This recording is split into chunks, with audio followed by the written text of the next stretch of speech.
online. I can't get the assignment sheet. Good morning.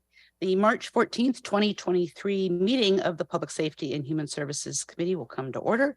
It is 9:33 a.m. I'm Lisa Herbold, chair of the committee. The clerk, please call the roll. Councilmember Mosqueda. Councilmember Nelson. Present. Councilmember Peterson. Present. Vice Chair Lewis. Present. Chair Herbold. Here. 4 present. Thank you so much. On today's agenda, we will hear first from the City Attorney's Office, who will present the Criminal Division's fourth quarter 2022 report. After that presentation, we will hear the Wage Equity for Nonprofit Human Services Workers report for the area, both for Seattle and King County. We'll have researchers from the University of Washington, representatives from the Human Services Coalition, and Director Kim from HSD to join us in the presentation. We'll now move to approve the agenda for our committee meeting. If there's no objection, today's agenda will be adopted. Hearing and seeing no objection, today's agenda is adopted. This time we'll transition into public comment. I will moderate the public comment period in the following manner. Each speaker will be given 2 minutes to speak. I will alternate between virtual and in-person public commenters. I will call on each speaker by name and in the order that they registered on the comment, the sign-up sheet. And now my volume's gonna get really bad, so I'm gonna stand. All right, thank you so much. Once I call up speaker's name, if you are using the virtual option, you'll hear a prompt. And once you've heard that prompt, you need to press *6 to unmute yourself. Please begin by stating your name and the item you are addressing. Speakers will hear a chime when 10 seconds are left of the allotted time. Once the speaker hears a chime, we ask that you begin to wrap up your public comment so that the next speaker can speak. When you're done speaking, we ask that you disconnect from the line, but you are absolutely encouraged and welcome to join us via the Seattle channel or the listening options listed on the agenda. We've got 11 people signed up for public comment. 9 are virtual and 2 are in person. With that, I'll move on calling on the speakers. We will first start with Marguerite Richard, and Marguerite Richard will be followed by Alex Zimmerman.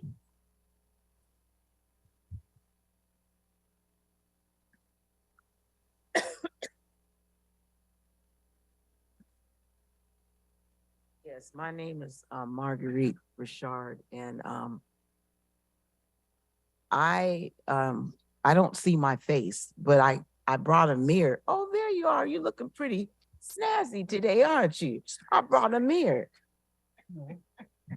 I brought the mirror because for some reason, you people in here will not show our faces as if other people are privileged characters and we're not.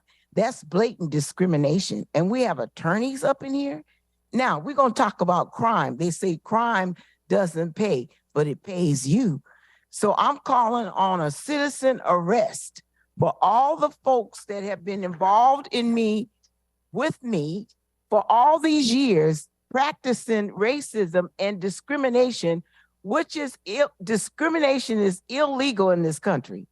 So why are we still wrapped up, tied up, and tangled up on what you're gonna do? Tyree Nichols was an indigenous Black man. I'm still talking about crime. You people, whoever you are, you don't go to prison for the things that you do to us. And that's called corruption, conspiracy, and racketeering. And I don't abide with that because you know what? Jesus Christ, he judges me every day too.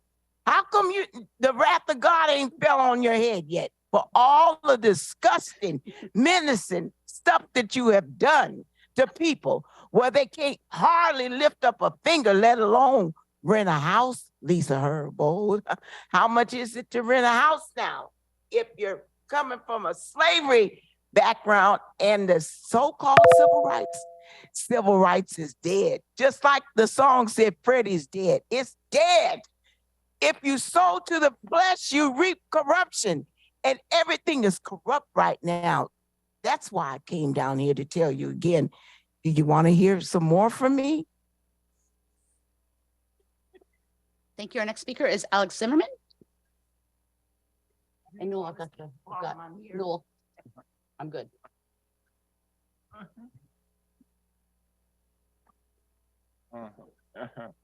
Yeah. Sieg Heil, my dirty damn Nazi Gestapo democracy fascist, a pig from Animal Farm, a criminal and bandito. My name is Alex Zimmerman. I stand here with my red sign in yellow Jewish star. You know what it's meant, like I'm doing for last, how many, 20 years? Yeah. You don't show my face. So question right now, very simple. We're talking today about agenda number one about crime, but you number one criminal. You're not only criminal, you are bandita. It is pure conspiracy. They're supposed to be arrested, you and prosecute. Because when you don't show us faces, it's a pure crime, 100% in conspiracy, because you all nine doing this. You don't have rule, you don't have regulation, you don't have law, you know what it means, and you're doing all together.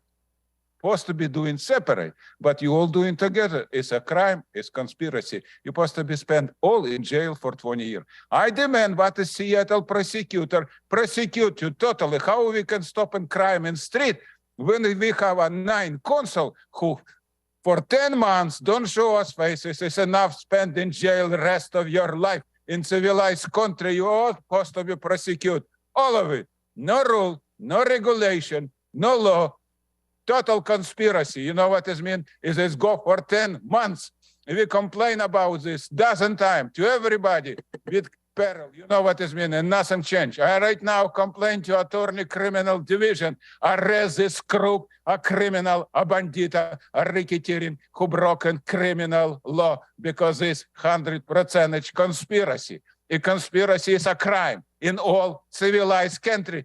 But Seattle except from this, because Seattle is not America. It's a Nazi in Germany, in Tory, absolutely identical. Stand up, America. Our next public speaker is Janice Deguchi, and Janice will be followed by Steve Daschle.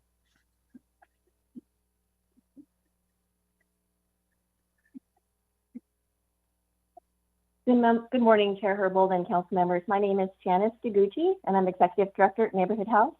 I'm here today to speak in favor of adopting the recommendations outlined in the University of Washington's wage analysis of nonprofit human services workers. I want to thank Councilmember Herbold and Mosqueda for championing this study, as well as the full council for approving this funding.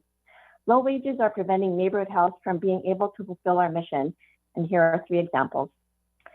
1, we just renovated and are ready to open 7 new preschool and toddler classrooms. However, we cannot open these 7 classrooms because we do not have the teachers to staff them. Number 2, Naeem Anis, one of our employment specialists, speaks 4 languages. Clients come from all over King County to meet and talk with him, but for 5 years, he has had to work a second full-time job to support himself and his family. He's helping his clients get jobs that pay more than what he makes. How much longer can we expect him to do this? Number 3, the city partially funds Neighborhood House's Parent Child Plus program, which provides twice weekly home visits, and home visitors share the language and culture of the parents that we serve. For 3 consecutive years, this contract received no increase, yet Neighborhood House continued to provide wage progression and pay double-digit increases in health insurance. To do so, we had to reduce the number of children served and raise money to subsidize the city's contract. Fadumo Gatale, the 5th scheduled speaker this morning, is Neighborhood House's Parent Child Plus manager. She's a former home visitor herself and will share about the impact this program has on families. As an anti-poverty agency, we are working to dismantle inequitable systems that perpetuate poverty. Please adopt the UW's recommendation as an initial step to demonstrate that you value our sector, you value the people we serve, and you value the talented human services workers like Nadeem and Fadumo, who support the health and well-being of us all. Thank you. Thank you. Our next speaker is Steve Daschle, and Steve will be followed by Heidi Neff. Steve, morning. Good morning, council members. My name is Steve Daschle, and I'm the Executive Director of Southwest Youth and Family Services and co-chair of the Seattle Human Services Coalition. And I, too, am here to speak in favor of the adopting the recommendations outlined in the University of Washington wage analysis. And I also want to especially thank council members Herbold and Mosqueda for championing this study, as well as the full council for approving its funding. Last year, we had multiple open positions that remained open for most of the year for lack of candidates. In the best of circumstances, these positions are hard to fill because our staff are bearing the burden of secondary trauma after working with youth and families that are addressing issues of suicide, substance abuse, physical and emotional neglect, and abuse. Mid-year last year, SWIFS provided across-the-board increases ranging from 1% to 20%, with the lowest paid staff receiving a percentage increase higher than others. We instituted a $25 minimum wage, with most staff making above that. We were able to fill some of the positions, but the agency suffered a significant deficit last year that we are climbing out of this year. Organizations shouldn't have to put the entire staff at risk to make this critical work affordable to those who want to work for the betterment of others. Low wages are preventing us from being able to deliver the services that have already been funded. This inequity needs to be addressed before we will be able to successfully stand up additional services. This report provides a path forward in creating a safe, sustainable community that supports everyone in this great city. I hope you'll consider endorsing the recommendations from this report. Thanks so much for your time. Our next speaker is Heidi Neff, and Heidi will be followed by Susan Yang. Good morning, council members. My name is Heidi Neff, and I'm a program director at Catholic Community Services of King County, or CCS. I'm here today to support the recommendations outlined in the UW Human Service Workers Wage Study. Thank you, council members Herbold and Mosqueda, for championing this study and the full council for approving its funding. CCS provides a broad range of services to Seattle area residents impacted by poverty and racism. CCS services include elder support, housing and homelessness, immigration and legal services, and more. Throughout our agency, low wages are preventing CCS from being able to fully respond to the needs and fulfill our mission. The youth tutoring program provides no-cost tutoring to scholars in 6 under-resourced communities in Seattle. Due to low wages, we have not been fully staffed since last August. We also struggle from high turnover as early career staff build experience and then move on to better paying work. Supportive relationships with skilled and experienced staff are key in providing meaningful support for the BIPOC and immigrant family youth we serve. Our funding comes from a variety of grants and contracts, including the City Department of Education and Early Learning. CCS homelessness services are also significantly impacted by wage inequity. Due to vacancies, staff are often asked to work overtime or double shifts to keep much needed shelters open. Many staff also struggle to pay their bills and will work multiple jobs, find shared housing, or resort to long commutes in order to make ends meet. Low wages are preventing us from being able to fully deliver existing services. This inequity needs to be addressed before we will be able to stand up additional needed services. This report provides a great path forward in creating a safe, sustainable, and supportive community in this great city. Thank you so much for your time and attention to this. Thank you. Our next speaker is Susan Yang, and Susan will be followed by Fadumo Gutali. Good morning, council members. My name is Susan Yang, and I'm the Executive Director at Denise Louis Education Center. We serve over 400 children and families in Seattle with childcare and early learning services who are predominantly living in poverty, are English language learners, and are immigrants. First, I really want to thank Councilmember Herbold and Mosqueda for championing the UW Wage Equity Study and the full council for funding this study. I'm here today to ask the council to adopt the recommendations outlined in the UW study and to begin efforts to fully invest in our human services workforce. We are at a critical crossroads in our time. Low wages are preventing Denise Louis from being able to fulfill our mission to provide high quality multicultural early learning services to our community Our inability to find quality staff has prevented us from opening 3 of our classrooms, and sadly, 2 of these are infant and toddler classrooms, which are critically needed to help care for our children so that our families can work. While our work is the most important to our current and future economic possibilities, childcare and early learning workers are the least respected and least rewarded. This inequity needs to be addressed and adopted through the recommendations by UW, and we really hope that the council will continue to invest in creating a more equitable community for the city and to provide a collective vision for a vibrant city of Seattle. Thank you for your time.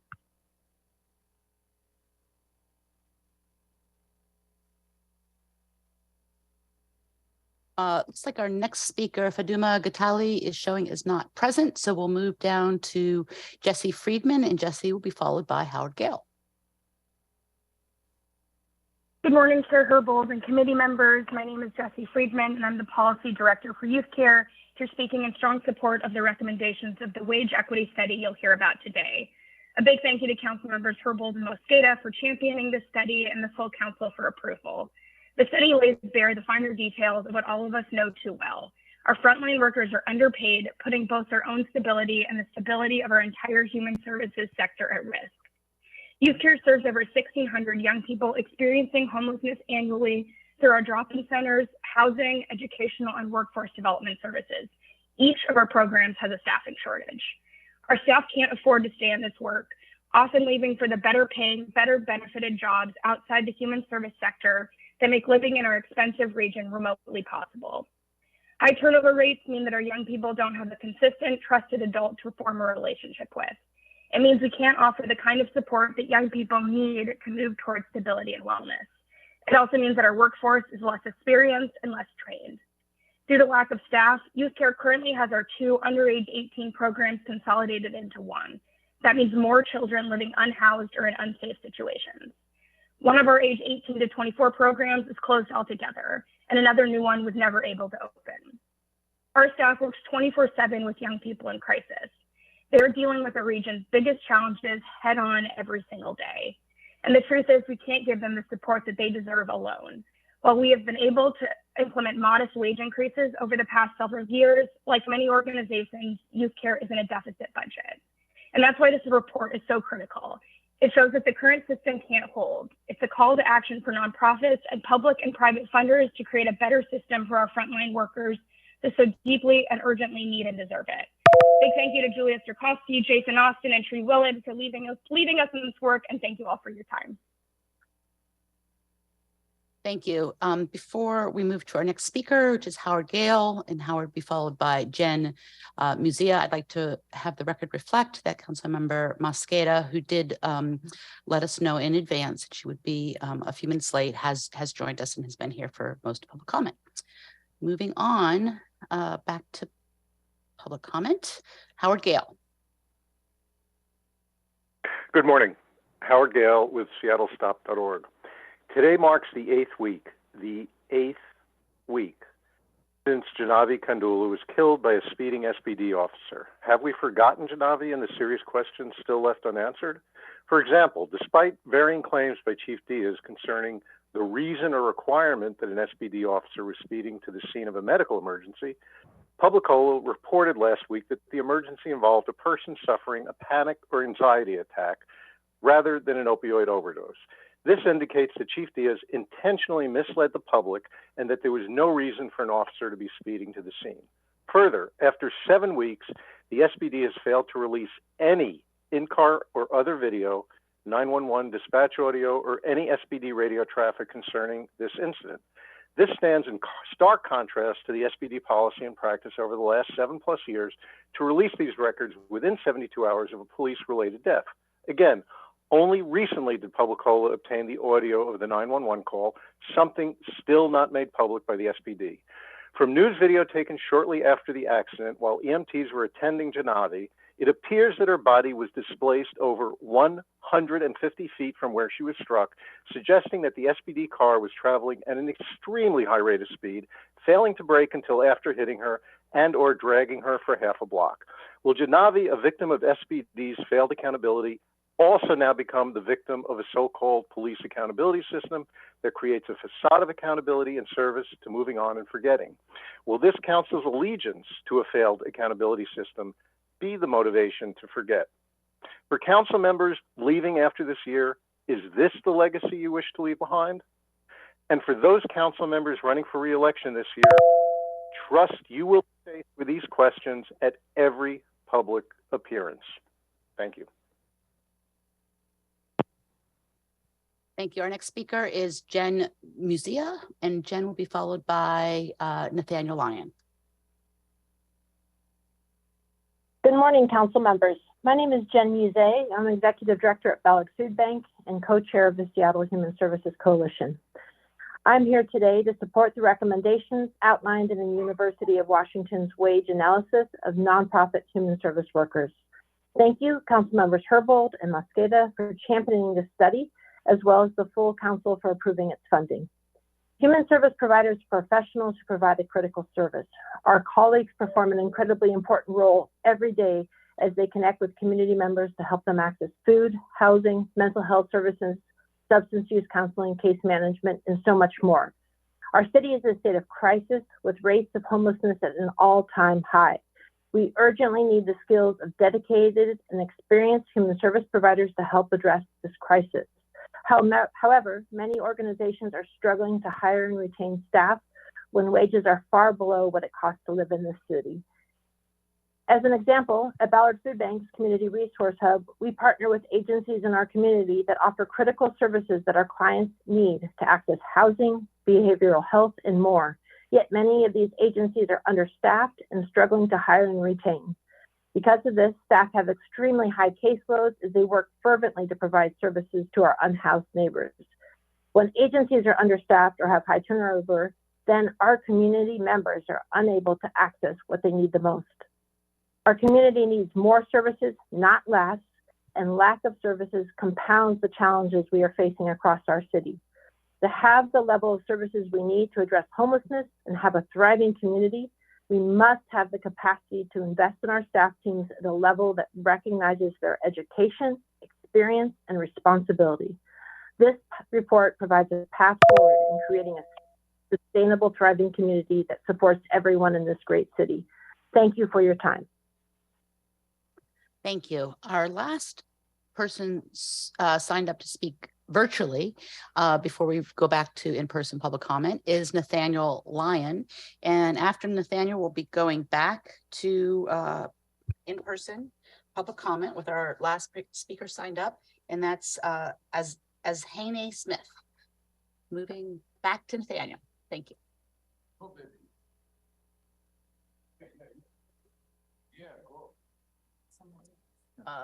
Nathaniel, we do need you to hit *6. There you go. Perfect. Sorry about that. Good morning, council members. My name is Nathaniel Lyon, and I work at the Ballard Food Bank as a direct service worker. I spent my whole career in various Seattle service organizations. I'm here today to speak in favor of adopting the recommendations outlined in the University of Washington wage analysis of nonprofit human service workers. I have seen multiple colleagues leave the nonprofit human services field after years of career experience. While there are many reasons that individuals choose to leave the sector, by far the largest is inequitable compensation. Our work is one of relationships and community building. That cannot happen when the turnover is not just common, but expected. Most direct service staff last less than 2 years in a position, just long enough to build a relationship with their clients, only to have that bridge burned when we leave. Every client I've worked with who has interacted with the human services sector for any prolonged period of time has a story about someone who they trusted that left. I have been that person who has left. Human service workers are being asked to make decisions that have profound, oftentimes life and death consequences for the people that we work with, all the while being paid at unequitable levels that we cannot afford to live in the city at. We as a community need to ask if the people we are asking to solve this crisis are currently facing are worth investment, because up until now, the answer has been that we are not. I ask that we please adopt the recommendations outlined in the University of Washington study as a first step in recognizing the critical contributions that human services workers make to the city. Thank you. Thank you. And our last public speaker is Ms. Smith, Azhane Smith.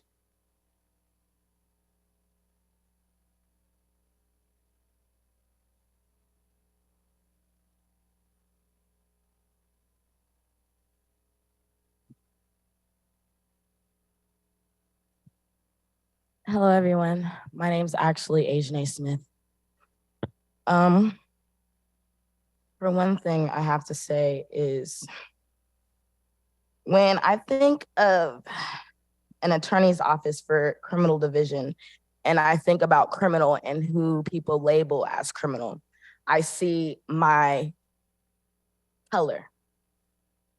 I also don't understand how you guys do not surveillance or make surveillance equipment to surveillance all of you, including the police and including you attorneys, because I'm wondering what's going on.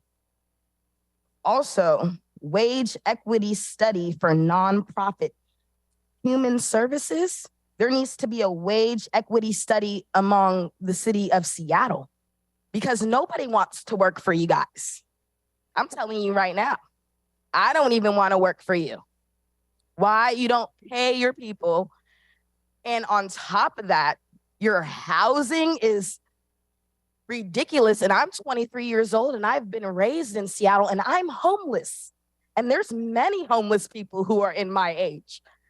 But you guys are all have the ability to change these things because God gave you the ability to do it and you're not doing anything with it. There needs to be judgment. And maybe people need to go seek and look out in the city that they are supposedly supposed to be helping, because I don't see no help. Where's the help? Tell me. My place. Where's all the people that are homeless place? Where is the mental stability? Because I know y'all need mental stability too.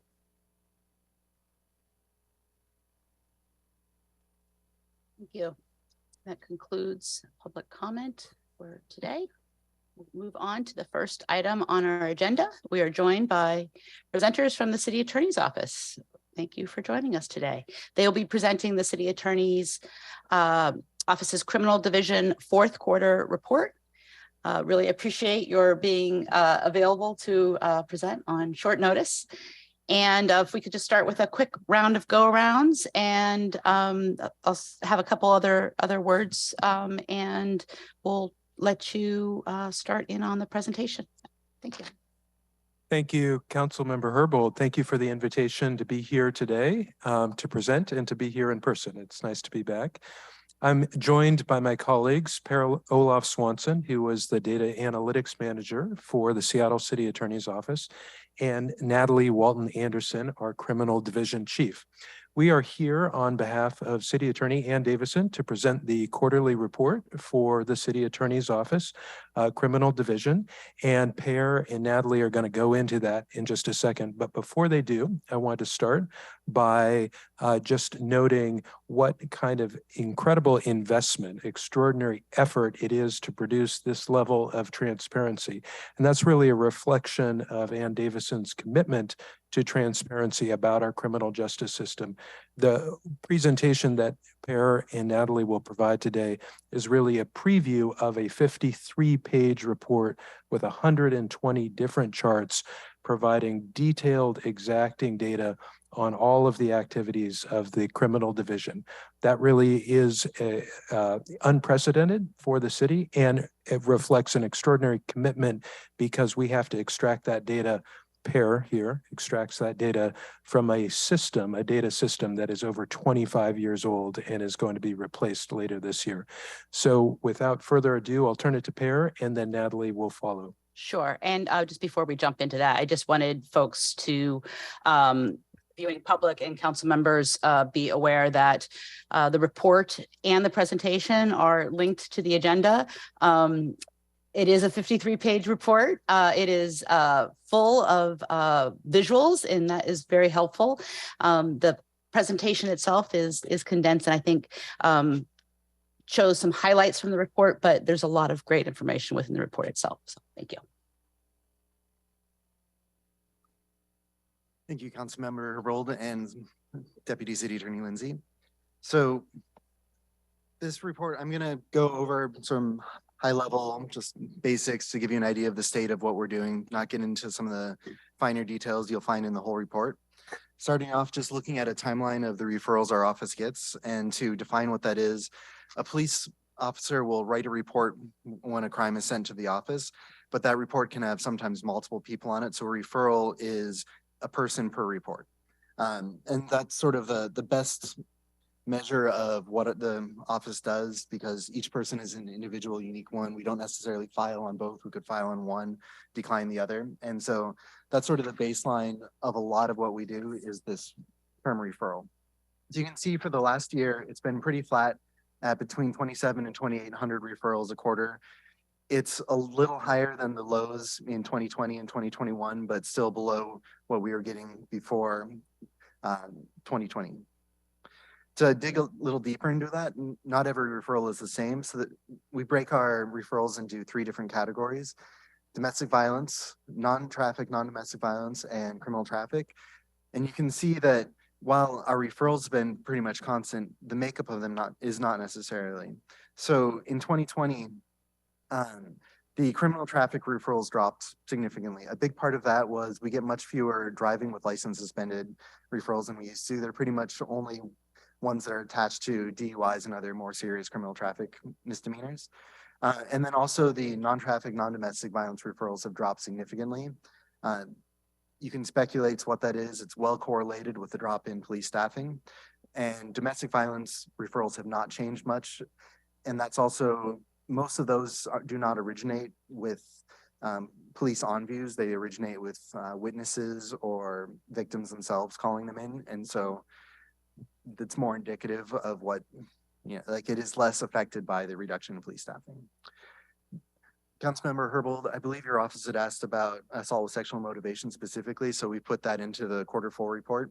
And you can see the blue is domestic violence assaults, the green is non-domestic violence assaults, and then the gray within that is the the assaults with sexual motivation for DV, and the tan is that for non-DV. There was a change in coding around the end of 2019, 2020, so that's why there's a spike there, but I don't think that's, I think that's more indicative of recoding in our system, not being able to understand that. But you can see that there are more domestic violence assaults with sexual motivation than non-domestic violence ones, and that number has been increasing throughout this year and compared to the previous years. While it's still a relatively small proportion of all of the assaults, it is not a small number in its totality. You're looking at 100 per quarter, which is significant. Thank you for I want to jump from that into that. heat mapping, just to kind of understand what the different types of crimes look like that come to our office. So the blue is domestic violence. You can see that for the most part, that is a essentially heat map of the population of the city. Where more people live, we get more domestic violence referrals. The non-traffic, non-domestic violence, a lot of that follows corporate, or not corporate, but like business activity, commercial activity. The downtown core is by far the highest area where we get that from, but you can also see a very bright spot at Northgate along the Aurora corridor. And then, other areas where there's a lot of commercial activity. And then the criminal traffic tends to follow either places where people drink or where people drive to and from where they drink. So you'll see a lot in Capitol Hill and then on various like main arterials. So that is sort of the state of what's coming into our office. So I'm going to talk briefly about what we do with those. So this chart here shows our filing and declining. So basically the activity of our review and filing unit and just the output of our office before it makes it to the court. So you can see that mid-2020, the output of the office dropped significantly, and it is now back up to where it was before that, or close to it. We're not getting as many referrals. So there's a limit on what we can file. The gold part breaks out things from the backlog. So when City Attorney Davison entered the office at the beginning of 2022, there was a backlog of 4,990 referrals waiting to be decided on. Many of those are very old, which makes them very hard to prosecute. And so a lot of them ended up having to be declined. They were all looked at, and just some of them, the witnesses had left, the evidence had become stale, or they weren't good to begin with. And so you can see that the amount we decline from current things has not really changed much, but the activity is heavily influenced by those recent backlog declines. Just a quick question about the definition. Yeah. Backlog decline, is that an administrative decline, or is that cases in which the you went through the backlog and the witness or the victim themselves stated that they wished to decline?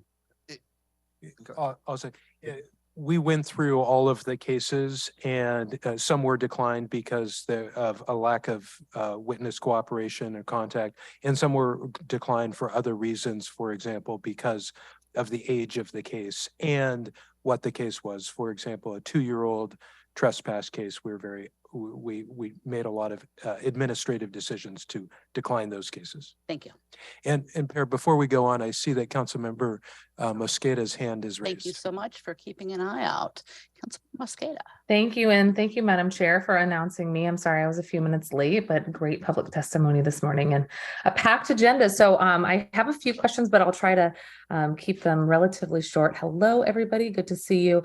My question was actually related to the previous slide. And Madam Chair, if you prefer that we just sort of pepper these throughout, I'm happy to do that. But sorry to go back a slide. I just wondered, is there a reason that you decided not to compare the heat maps to the OECD Social Equity Index for comparison purposes? So we do more detailed heat mapping for internal purposes, but the reason we just do this is it's supposed to be kind of a simple look at where things are happening. And, while it is very informative in some cases to break apart, to basically merge the heat maps with shape files that talk about various different demographic and other related things, it gets pretty in the weeds. And we are also a shop of one analyst, which is me. And so it's more of a on-demand thing rather than a general reporting thing. But it is important to look at those various things, and it is something we work on. Thank you.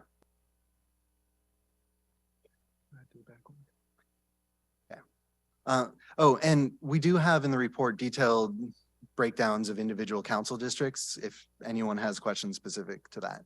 But going on, so this shows our decline rate, and the main reason we measure decline rate is to sort of look at what % of what's coming in we can do something productive with. Some things will always be declined because of various reasons, but we want to try to bring the decline rate down for things where, as Scott was saying, old cases that are not particularly, like, the evidence isn't very good. That's not useful for anyone if something has to be declined for that. So we want to get rid of declines like that. And you can see that our office has lower decline rates than any of the past 5 years. And that has been because of leadership by City Attorney Davison, by Natalie Walton Anderson, and just really trying to make our office as efficient as possible.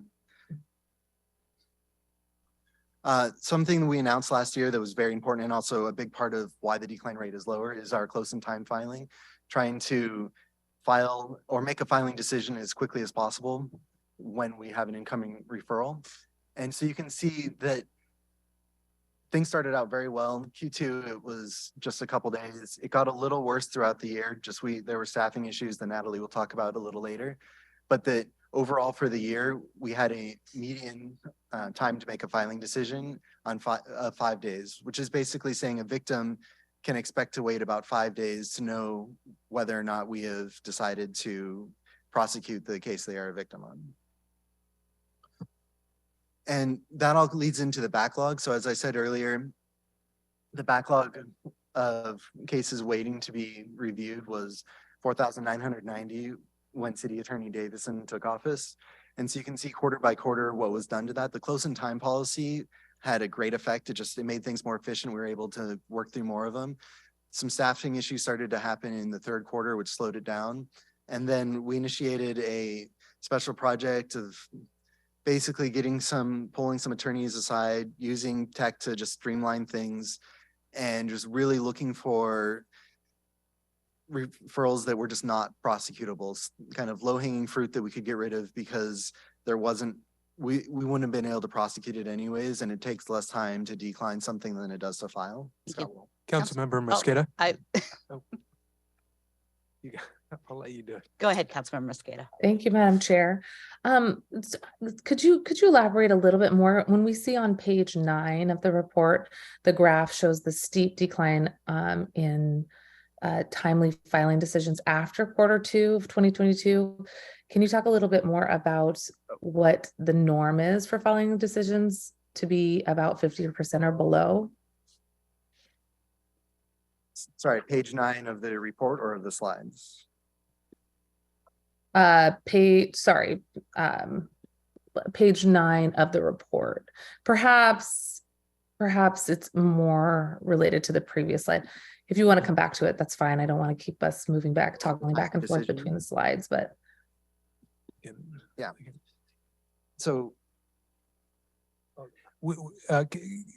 Councilmember, City Attorney Davison set the goal of 5 days as the standard that she was attempting to have the criminal division meet for making filing decisions. And what we're really looking for is to make a substantial percentage of decisions within that 5-day period.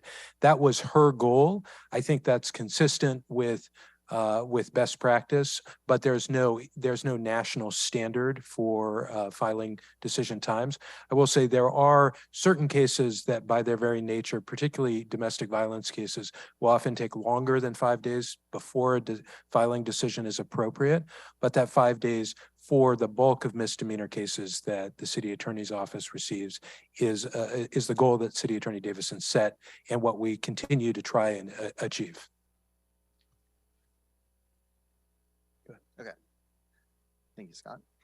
So finally, going on to why we decline cases.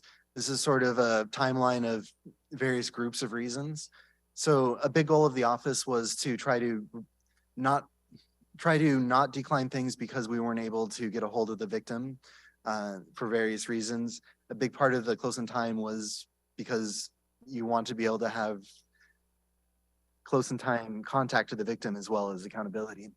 And so you can see that the orange and green sections have become much smaller parts of the overall reasons to decline. Something we've tried very hard to just make it where we're not relying on the victims solely. Natalie or Scott can get deeper into this. But in any case, this is showing that we've maintained that goal. The large diversion and policy related in Q4 is related to backline declines, not related to diversion, just to talk about that. But let me just expand on this very briefly, which is that when the city attorney's office was taking 6 months often to make filing decisions, the result that they would get when they would contact victims in those cases is often victims at that point, 6 months after the fact, no longer wanted to participate. The incident had passed and they were not interested in participating. And that was an unfortunate situation. By filing cases faster, by hitting the city attorney's goal of those filing within 5 days or a substantial percentage within 5 days, what we've seen is we're able to get much better overall victim cooperation. Natalie? And a lot of our victims, thank you, Scott, a lot of our victims are unhoused or their addresses are not stable, or we don't have maybe that contact information. 6 months, it's changed. And so we want to make sure that the city attorney's office is representing all victims, our entire community. And so by having that close in time filing policy, it really allows us to connect in a much quicker, more meaningful way with our victims. In addition to that, we've had an increase in adding one more general crimes advocate. So we have a total of 2 to address thousands of cases. And our victims have a lot of questions for us and how the system works and how they're being served. And so this close in time allows us that connection. And I think the fact that a lot of our declines were because we couldn't contact victims is really not how our office and our system is supposed to work. Thank you. Yeah, just to call out the change, the positive change, the victim not participating has dropped from about 20% of declines in 2021 to less than 10% in 2022. Thank you for calling out the strategy, the close in time filing policy as contributing to that. I was just about to ask whether or not there are other strategies. And you referenced additional victims advocates. Can you talk to us a little bit more about that? Sure. Our domestic violence unit has approximately 8 advocates right now, and that's to deal with our domestic violence cases. But we have a lot of other cases in the office, thousands of them, that require advocacy. And we had 1 general crimes advocate. And in this last budget cycle, we were able to advocate, and thank you council members here today in this meeting in the mayor's office for allowing us to have additional funding to have a second general crimes advocate. However, that's still not enough. We have 2 people who work beyond the regular work week to try and contact as many victims as possible. And they primarily focus on our in custody cases, making that connection, our assault victims, our harassment victims, and those victims that are as a result of a lot of our individuals who suffer from competency and are initially, at least in our mental health court. And so again, we have calls from Seattle Fire and SPD and our first responders and our hospital workers also wanting that same advocacy. And we try and triage where we can, but we essentially have 2 people to call on thousands and thousands of cases that we get. Thank you. The other item I think that is worth calling out is the increase over the course of the year of the diversion and policy related declines. Just appreciate seeing that data point pulled out. It is useful to see within the context of declines generally, and just beyond. You say diversion policy related, and I'm just thinking kind of narrowly diversion. What are some other policy related declines in that category? Sure. And to be honest, Councilmember Herbold, I just want to say shifting the contracts of our control to HSD has been a significant challenge for us.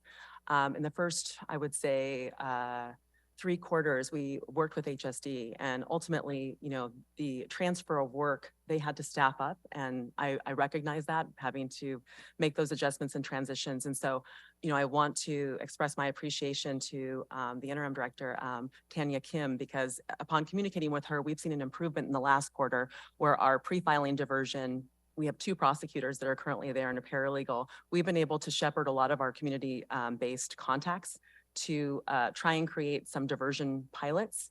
And we hope to have those funded and approved within the next quarter. We still continue to work with LEAD, Choose 180, Choose Freedom, which is under Choose 180, and the LGBTQ+.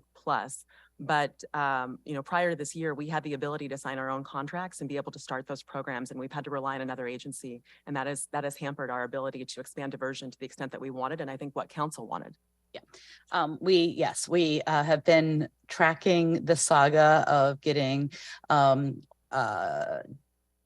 diversion for the age over 25 very carefully, and understand that we're about to execute a contract. So appreciate your patience in that, and you're right. This is definitely a long time coming. The recommendations from the prior city attorney and the racial equity toolkit were both done in 2021. So yes, we're definitely all eager to get this up and running. So thank you. So that's going to conclude my talking about the report, and Natalie's going to talk about a few other issues. Yes, and in the interest of time, thank you again, Councilmember Herbold, for hosting us and allowing us this time to speak about the work that we've done. As many of you know, I just want to kind of go over some of the future goals for the criminal division to support public safety for the city. We are still trying to get to full staffing in the 2 years leading up to. Oh, I'm sorry. Well, actually, this ties in. So in the 2 years leading up to Ann taking office, we lost approximately 12 prosecutors in 2 years. And one of the biggest impacts of our staffing crisis is obviously our ability to pay prosecutors a competitive salary. And so one of the metrics that we put forth in this slide is basically, the attorney salary comparison that's currently on the screen right now. As you can see, up until about year 5, we remain competitive, but that's where we stop the ability to be competitive with other jurisdictions, both out of state that have comparables in terms of the city of Seattle, but also within state and within our own municipalities, such as Redmond, SeaTac, Renton and Bellevue, and of course our across the street with the King County Prosecutor's Office as well, who does also misdemeanor cases as well as felony cases. So that has been a huge factor in us being able to retain and keep our staffing current. I think in this current year, we've had 6 prosecutors leave the office and many others who have been promoted within the division. And so we are been trying to address that, and we are incredibly thankful and appreciative of the cooperation that we've received from council, the executive, and the mayor's office. And we're grateful within the speed that you all have brought that to council to, I think, a vote this afternoon. Very timely. I have a question. Yeah. What, on the bottom of the graph on the left, what do these steps refer to? I'm trying to figure out what those numbers are. Yes, the steps refer to essentially levels of years of service or experience. So for example, a prosecutor who has more than 10 years experience based on the pay grid, I only have the ability to pay them to step 6. And so I'm limited in terms of that range. And that range is showing here that, again, our attorney salaries are, just above at the current mark, $100,000 for somebody who has potentially 10 or 12 years of experience as a lawyer. And so the ability to recruit and retain experienced, thoughtful prosecutors to this work is really limited. And that is what we need actually to continue to carry out this work. And the full council agenda today Right. has legislation approving the pay increase that's negotiated. Councilmember Nelson, yes, follow up? Yeah, I just wanted to zero back in. I know that we're going to talk about this later this afternoon, but am I reading this correctly that that Seattle has the lowest salaries, even lower than Auburn? And is that lower than King County, for example? You are correct. The step in year, it talks about the breakdown. So we are aligned up until right about year 5, and that's when the difference, and that's when the difference kind of starts, and we just kind of level off, and you see all of the other municipalities and even out of state and counties starting to go up exponentially. And maybe to add to that, so we didn't look at every single municipality, but with all the ones listed there, our range has the lowest top end and the lowest bottom end of all of those West Coast cities, most of which are nearby. The other thing I want to point out is too the cost of living in Seattle. And we all know this, but in comparison to the city of Auburn or, even the city of Renton, and the fact that, the salaries there, we have lost people to those jurisdictions. And one of the primary factors is essentially our ability to pay competitive wage. Thanks. And the graph on the left does show the difference between public employees and nonprofit employee salaries, right? It shows the green line is our office, city prosecutors. The blue line is county prosecutors, and the tan line is public defenders. Okay, thank you. Again, in the interest of time, our goals again for the criminal division, we just talked about full staffing and trying to remedy the issues in terms of disparities in pay with other jurisdictions. We also want to release our filing guidelines. Similar to King County, they have published filing and disposition standards. Our goal is to file those guidelines this year. I think those guidelines will serve as, again, meeting the goal that our city attorney has for transparency, but also guiding Seattle Police Department in terms of where they should focus their work, and hopefully making it so that we continue to see less declines. If they know what our filing guidelines are, we will make sure that we receive reports that either have that they don't meet those guidelines. Increased victim contact, I've already kind of touched on that. To the extent that we can, we want to provide as much advocacy, not only to our victims and survivors of domestic violence and sexual assault, but also our general crimes, our first responders, our hospital, our fire, our police, and also our business victims here in the city. We want to continue to focus on close in time filing and reduce those decline rates. We've worked really hard to get that close in time policy within the office, making that a standard so that we can continue to address those referrals as they come in.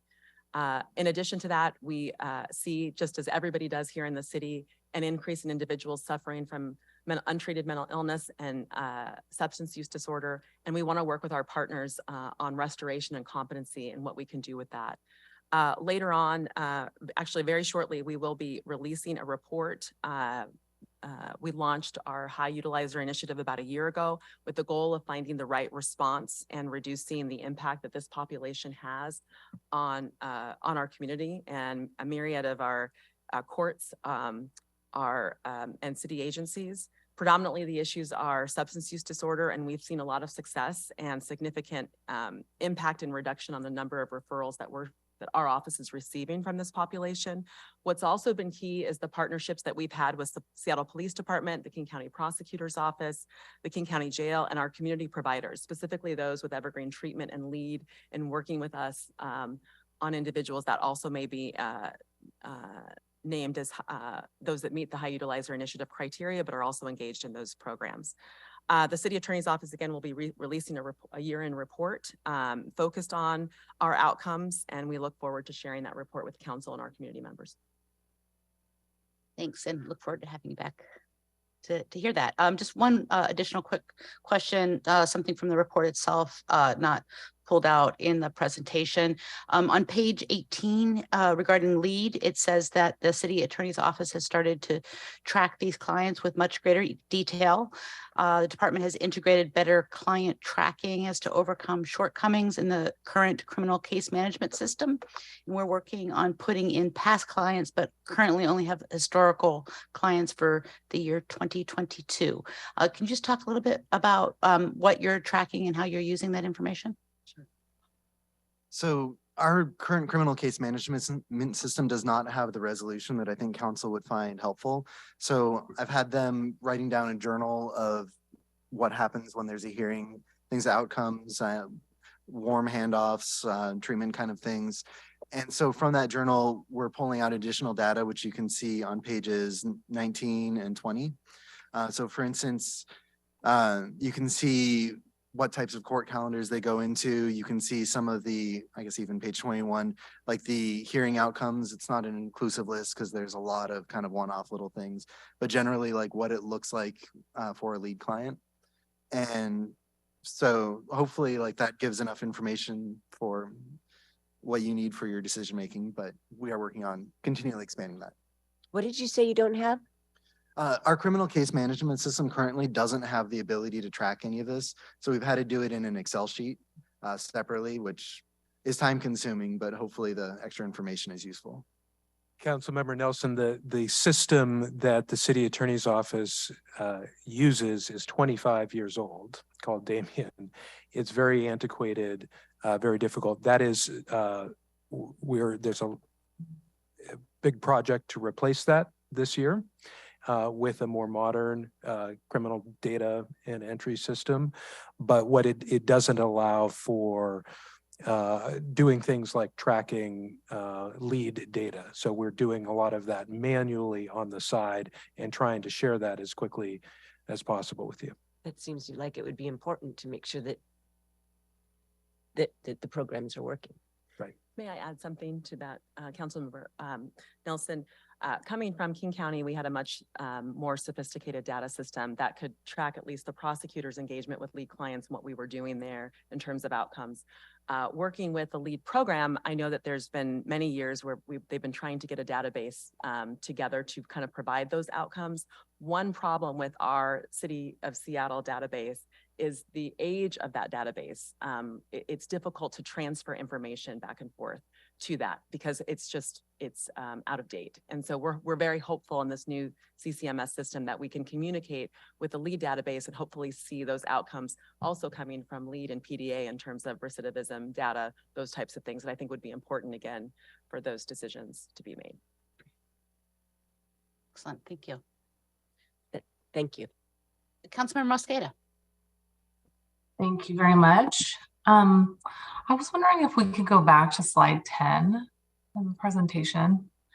I appreciate that as issues have emerged and there's more attention on the health and safety of folks who are both working in and residing in the King County Jail, that a lot of the time people are also raising the question about who is being arrested and who is being, ultimately booked into the jail. And so I think that there's a fair question that's being asked from the county about how we can better address some of the flow of people to the jail upstream, and whether that's at the point of arrest or prosecution. So I appreciate that on slide 10 here, you've called out that there's a whole category of people in yellow that were declined due to unable to prove beyond a reasonable doubt. And I think that it's important for us to have a better understanding as well of whether or not those folks who were declined to be prosecuted further, whether they were directly referred to diversion related programs. Is there some way to tell whether or not those folks were able to get into diversion programs? You mentioned the diversion stats. Can I just ask a clarifying question? So everything here is someone who's been declined, so their prosecution has been declined. So if it was declined because we didn't believe it could be proved, then it's sort of done from our office's perspective. So the diversion would be if we think there's evidence, but we don't think that they should be in the mainstream process. Natalie maybe can. Yes, and Councilmember Mosqueda, I was going to just indicate that all of our referrals are first reviewed for possible referral into one of our diversion programs. In addition to reviewing that, we're also looking for potential proof issues. I don't believe that there are any proof issues that we should have the oversight to be trying to push somebody through a potential diversion program if really the referral shouldn't be with us in the first place. We don't necessarily have any sort of in-house, I think, community-based program. That's why we work with our pre-filing diversion program to try and see which referrals should not really go through our system and should be referred to diversion.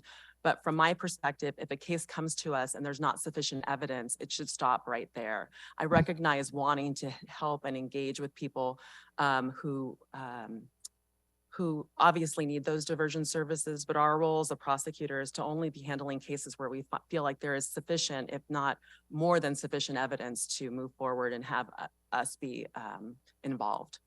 Okay, that's helpful clarification because, unlike victim not participating or other unable to contact the victim, I thought if you have the person in front of you, it seems like maybe there's a missed opportunity to not get more people into diversion programs given across the board here, except for in the last quarter of last year.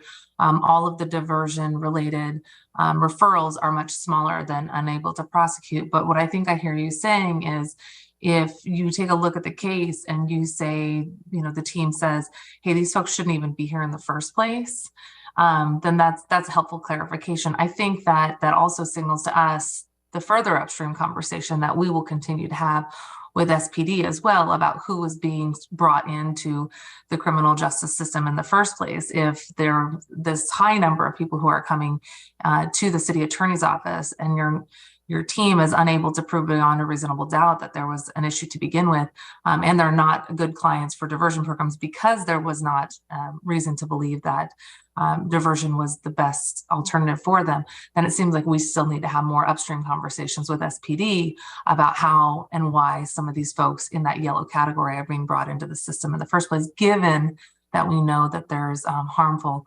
consequences for people being pulled into a system. And it really does impact their social determinants of health and their opportunity to keep jobs and housing, et cetera. So thank you for the clarification on that. And to make sure I understood, so when you indicated that our diversion or policy related referrals are down, I just want to make sure that it's clear on the graph that would be in Q3 and Q4, they're actually significantly increased. But I understand the concern that we want to make sure that cases that are being brought to this office have that sufficient evidence. And I think our filing guidelines will help with that. I also think, SPD's ability to, have enough staff to be able to fully investigate those cases and make sure they're getting sent to us would also be helpful. Yeah, and maybe there was a miscommunication. I was trying to applaud the numbers from Q4 2022 and note that that was an outlier and that it does look like, starting spring of last year, you are ramping up those numbers compared to 2021. So no, that's appreciated. And and we weren't here in 2021, so we started in 2022.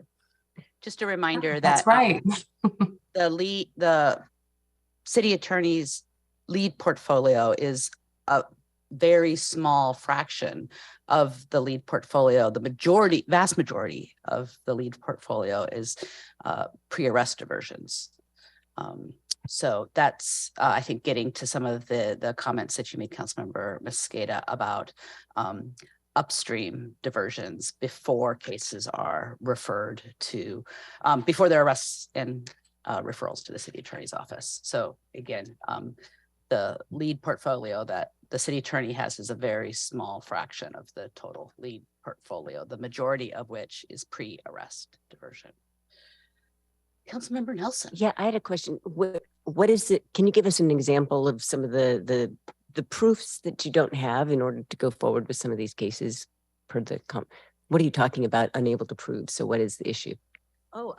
Well, I think one is, identification, maybe clear video, maybe something that's necessary to take that case to trial. We have separated out the category of unable to contact victim or victims not participating, right. But that also goes to a lot of our evidentiary concerns as well. And just also weighing the equities of a case and whether or not we feel like we have the legal sufficiency to go forward. I asked, you touched on police staffing, which I definitely understand is an issue. I often get asked by small businesses, would it help if we had better video? Would the city, could that be helpful, et cetera? So that's the only reason I was asking is what kind of. And Councilmember Nelson, one of it is not even having any witnesses. Like maybe once they even go there, there's nobody there to talk about who saw what. So that's another evidentiary concern that comes up quite frequently. And that's directly related to response time and the ability to have people there and contacting those witnesses or the follow-up for that. Just for big picture clarity, the majority of cases that the Seattle Police Department refers to our office are good cases that are filed by the criminal division.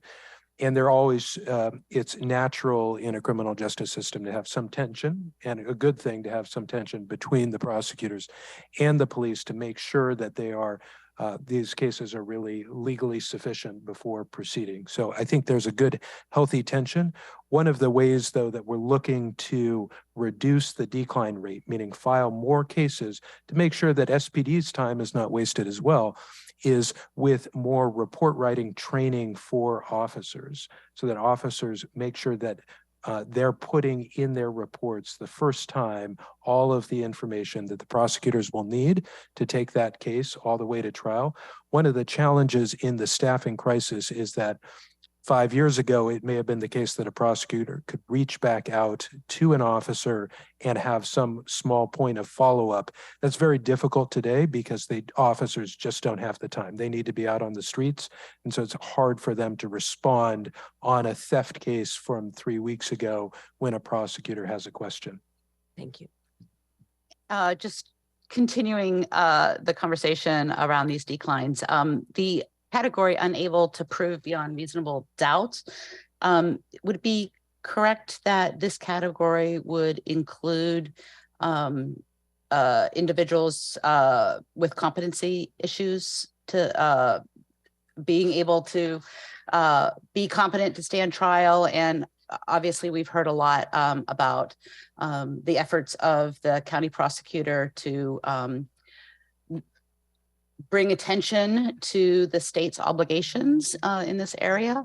And if I recall correctly, the city attorney has joined those efforts as well. So I assume that even though those competency issues may be more keenly felt in higher courts, I'm guessing that they might be some percentage of the declines here too. Yes, Councilmember Herbold, there are, I would like to talk about two different aspects of it. First of all, we do decline cases where we know there's been significant competency issues with those individuals. And I've had a lot of conversations with Seattle Fire Department surrounding outcomes for individuals who have alleged to have assaulted their fire employees, and kind of going through, this is an individual that was in crisis. They were involuntarily committed or taken. And so we've looked at that and tried to see, you know, when is there recency in terms of their competency finding? Does it make sense to try and file this again? Alternatively, we do file cases where competency is raised at arraignment, and those would not be in the decline because those cases were actually filed. And I'm hopeful that was. Yep, very good. Yep, appreciated the joint editorial from City Attorney Davidson, as well as the county prosecutor a couple weeks ago.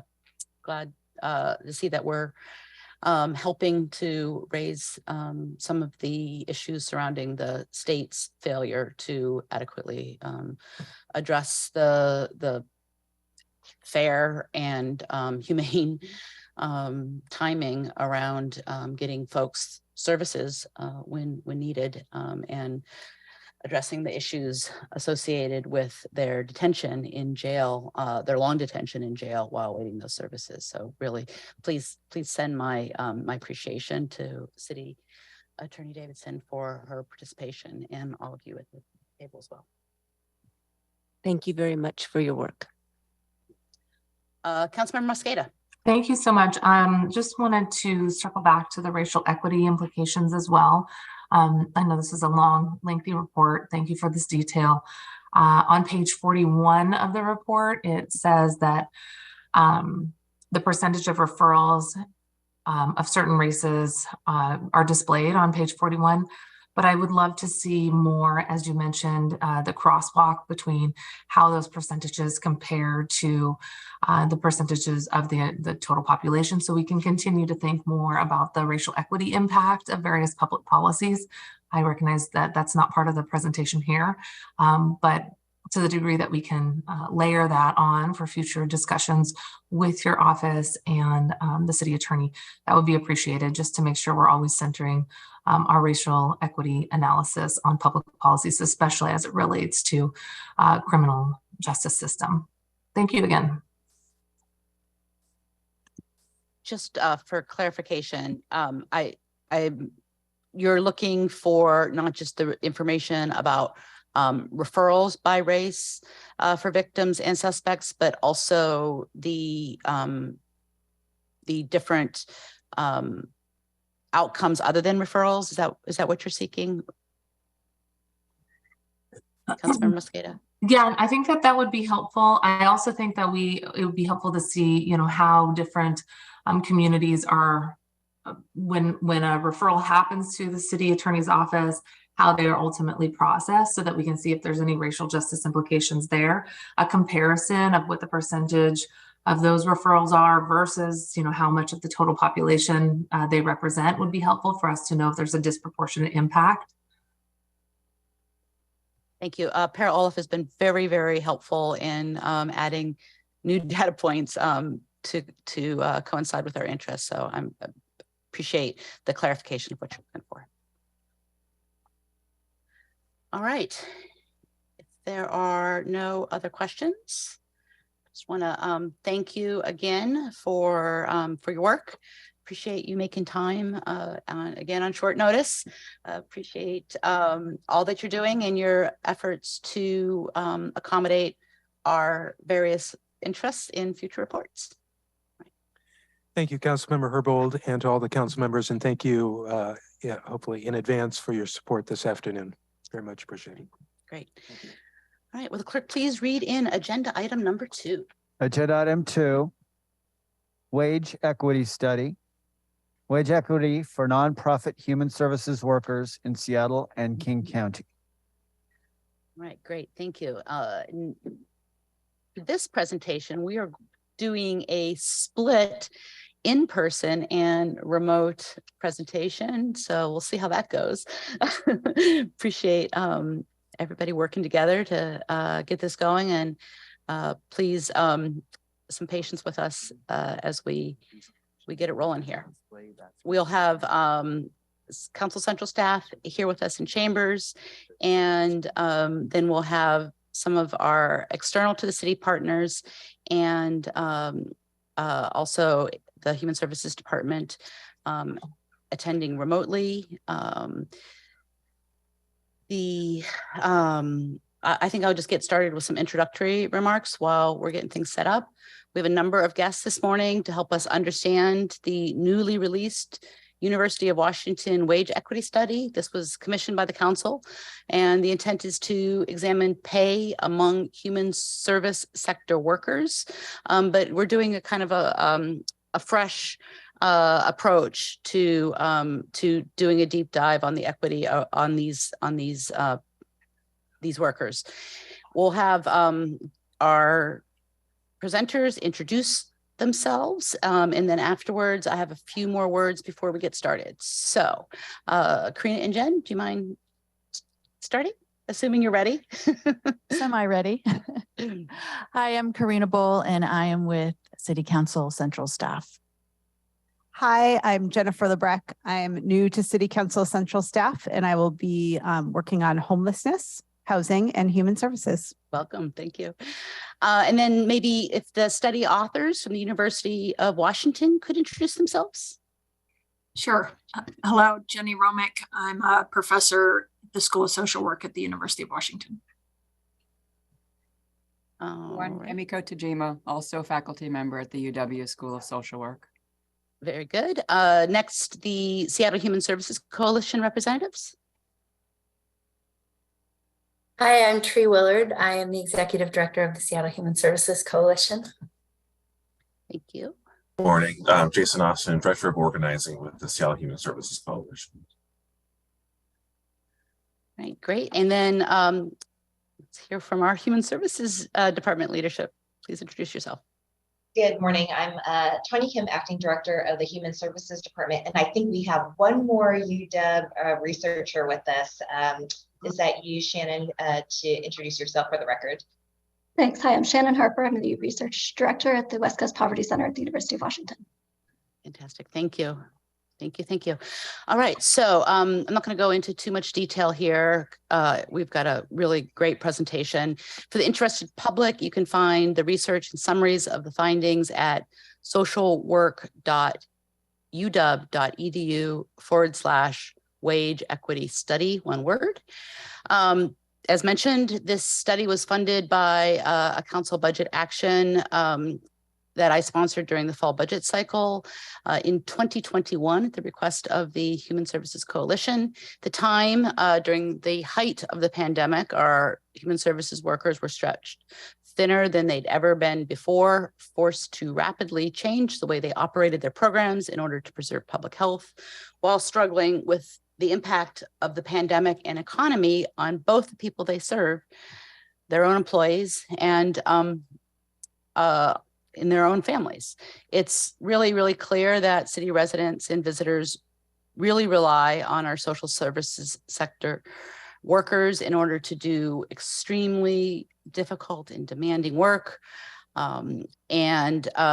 As we know, the human services sector is a sector of workers who are significantly underpaid. And the Regional Homelessness Authority of King County has repeatedly explained to us that among its 5 largest contracted organizations, There are more than 300 vacant positions. These are jobs that can't be filled, which means that absolutely mission critical work just doesn't get done. We've seen a lot of local reporting on buildings that are ready to offer a safe place for people living unsheltered. These are buildings that the county has acquired, but we can't move people in because we don't have the staffing for the buildings. This morning, we heard about classrooms at multiple organizations ready for infants and young people, but they're unable to open because it's impossible to find workers willing to take these very, very difficult jobs for such low wages. So with that introduction, Karina, would you please kick us off, get us started? I will. Okay, let's see if this works. Okay.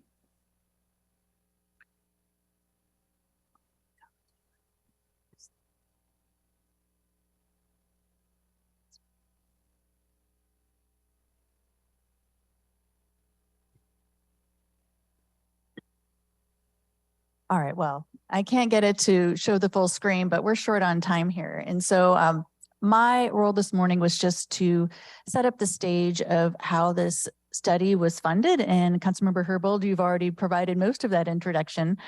So what I will focus on is that funding for the study was included in the 2022 adopted budget, and that was due to a council ad sponsored by Councilmember Herbold for $600,000 to the Human Services Department to fund this study. And the purpose of the study was to conduct a comparable worth analysis of human services jobs as compared to jobs in different industries, different fields, but with similar education skills and difficulty. And as we will learn in deep detail from the researchers today, comparable worth studies equal pay for equivalent work. The goal of the study was to serve as a benchmark for compensating human services providers. The city funds contracts for over 170 organizations for this work. And it was premised upon what the principles that Councilmember Herbold was referring to, that when human services providers are paid well below the market rate for this work, it becomes increasingly hard for those workers to live in our community and to serve our community as well. Equitable pay maintains that stable workforce and ensures that necessary services remain available. The way that this study unfolded is that the Seattle Human Services Coalition acted in a project management role. And one of the first things that happened was a coordination of a steering committee convened of experts on wage equity, nonprofit community leaders, and City of Seattle Council staff as well. That was myself and legislative aide to Councilmember Herbold, Christina Kutsubus. In July, University of Washington was selected by Human Services Department to conduct the comparable worth analysis, and they issued their report last month. So here is a quick timeline that provides an overview. It began with the funding in January of last year. The request for qualifications went out in May, the selection made in July, and here we have the report today. So it was a fast process, but a rigorous one as well. And that is all from me. Fantastic, thanks. I hope you can stick around in case there are some questions, but let's hand it over to our UW presenters.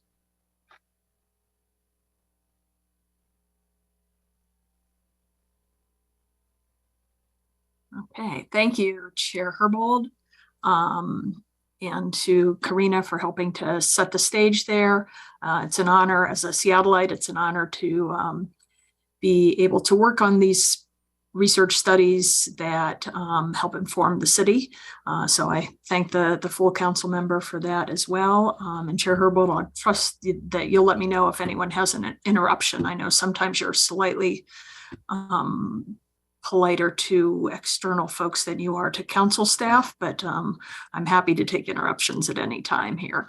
So yeah, actually, I'm sorry. If we could hold our questions to the end. Oh, in this okay. case, I think that would be better. Thank you. Okay. All right. So as the Chair noted, we're talking about this study that we released last month with funding through HSD. I was part of the team at UW that responded to their request for qualifications. We put together a team of 12 scholars from 5 universities and 2 think tanks. We were actually international with 2 members from the UK.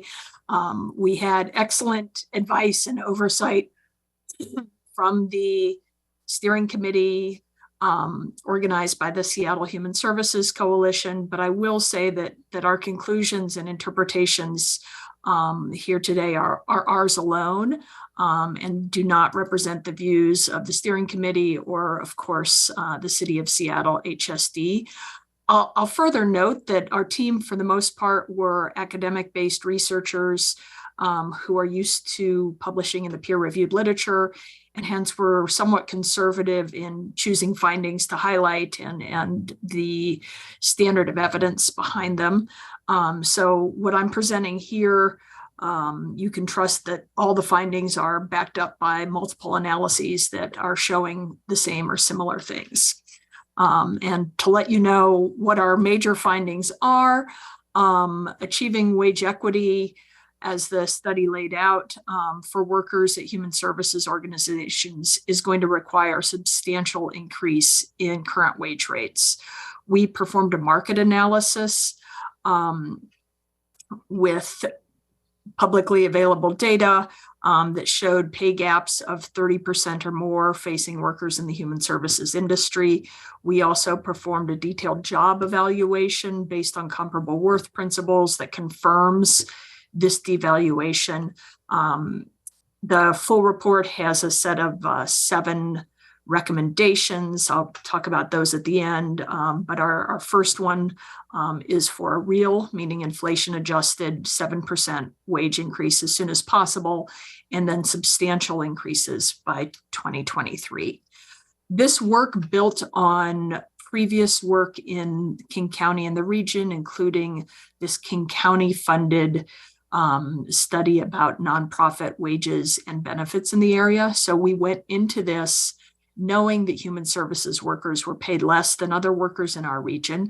But our goal for the study, our goals were twofold. First, we wanted to put some empirically based numbers on the wage gap, how much less. And second, we wanted to tackle the question of whether this is an inequitable wage gap. And for that, we're using the principle that Karina Bull referenced of comparable worth, which is equal pay for equivalent work. Our methods we made the best use of existing labor market data for our market analysis, and then we conducted original interviews with workers in Seattle and King County to get at the comparable worth. Whenever possible, with the data, we zeroed in on the City of Seattle or King County. Sometimes data limitations meant we're looking at the statewide work. So Chair Herbold has already outlined who human services workers are. One thing to keep in mind in King County, these human services workers are disproportionately located in the nonprofit sector. So this table or this figure and others that I'll show you are based on the team's analysis of American Community Survey data from the census. And you can see here that almost half of human services workers in King County are working in nonprofit organizations, and fewer than 10% are working in the public sector, meaning working directly for city or county government. That's different than nationwide.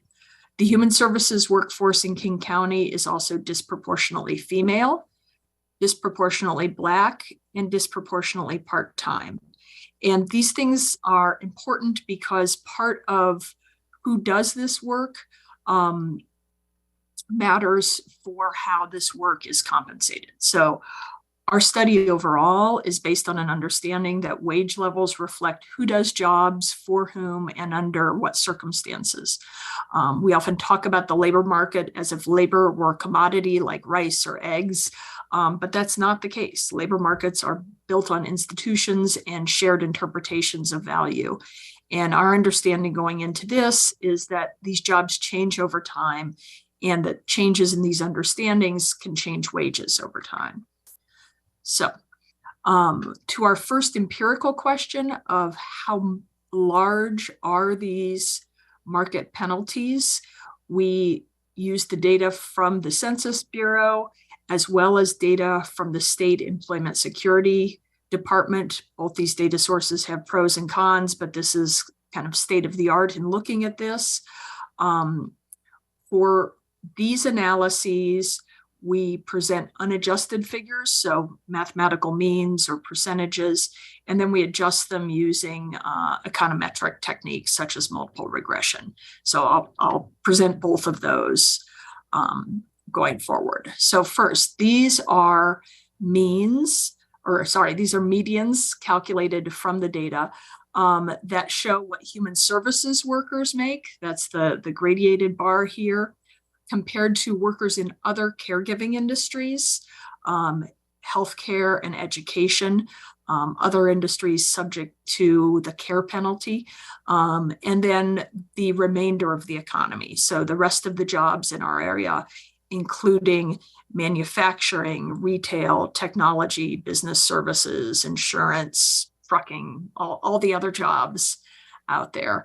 And what you can see is that there is a penalty paid by workers in the human services. At every level of education, they're paid less than other care workers, and they're paid much less than other workers in non-care parts of the economy.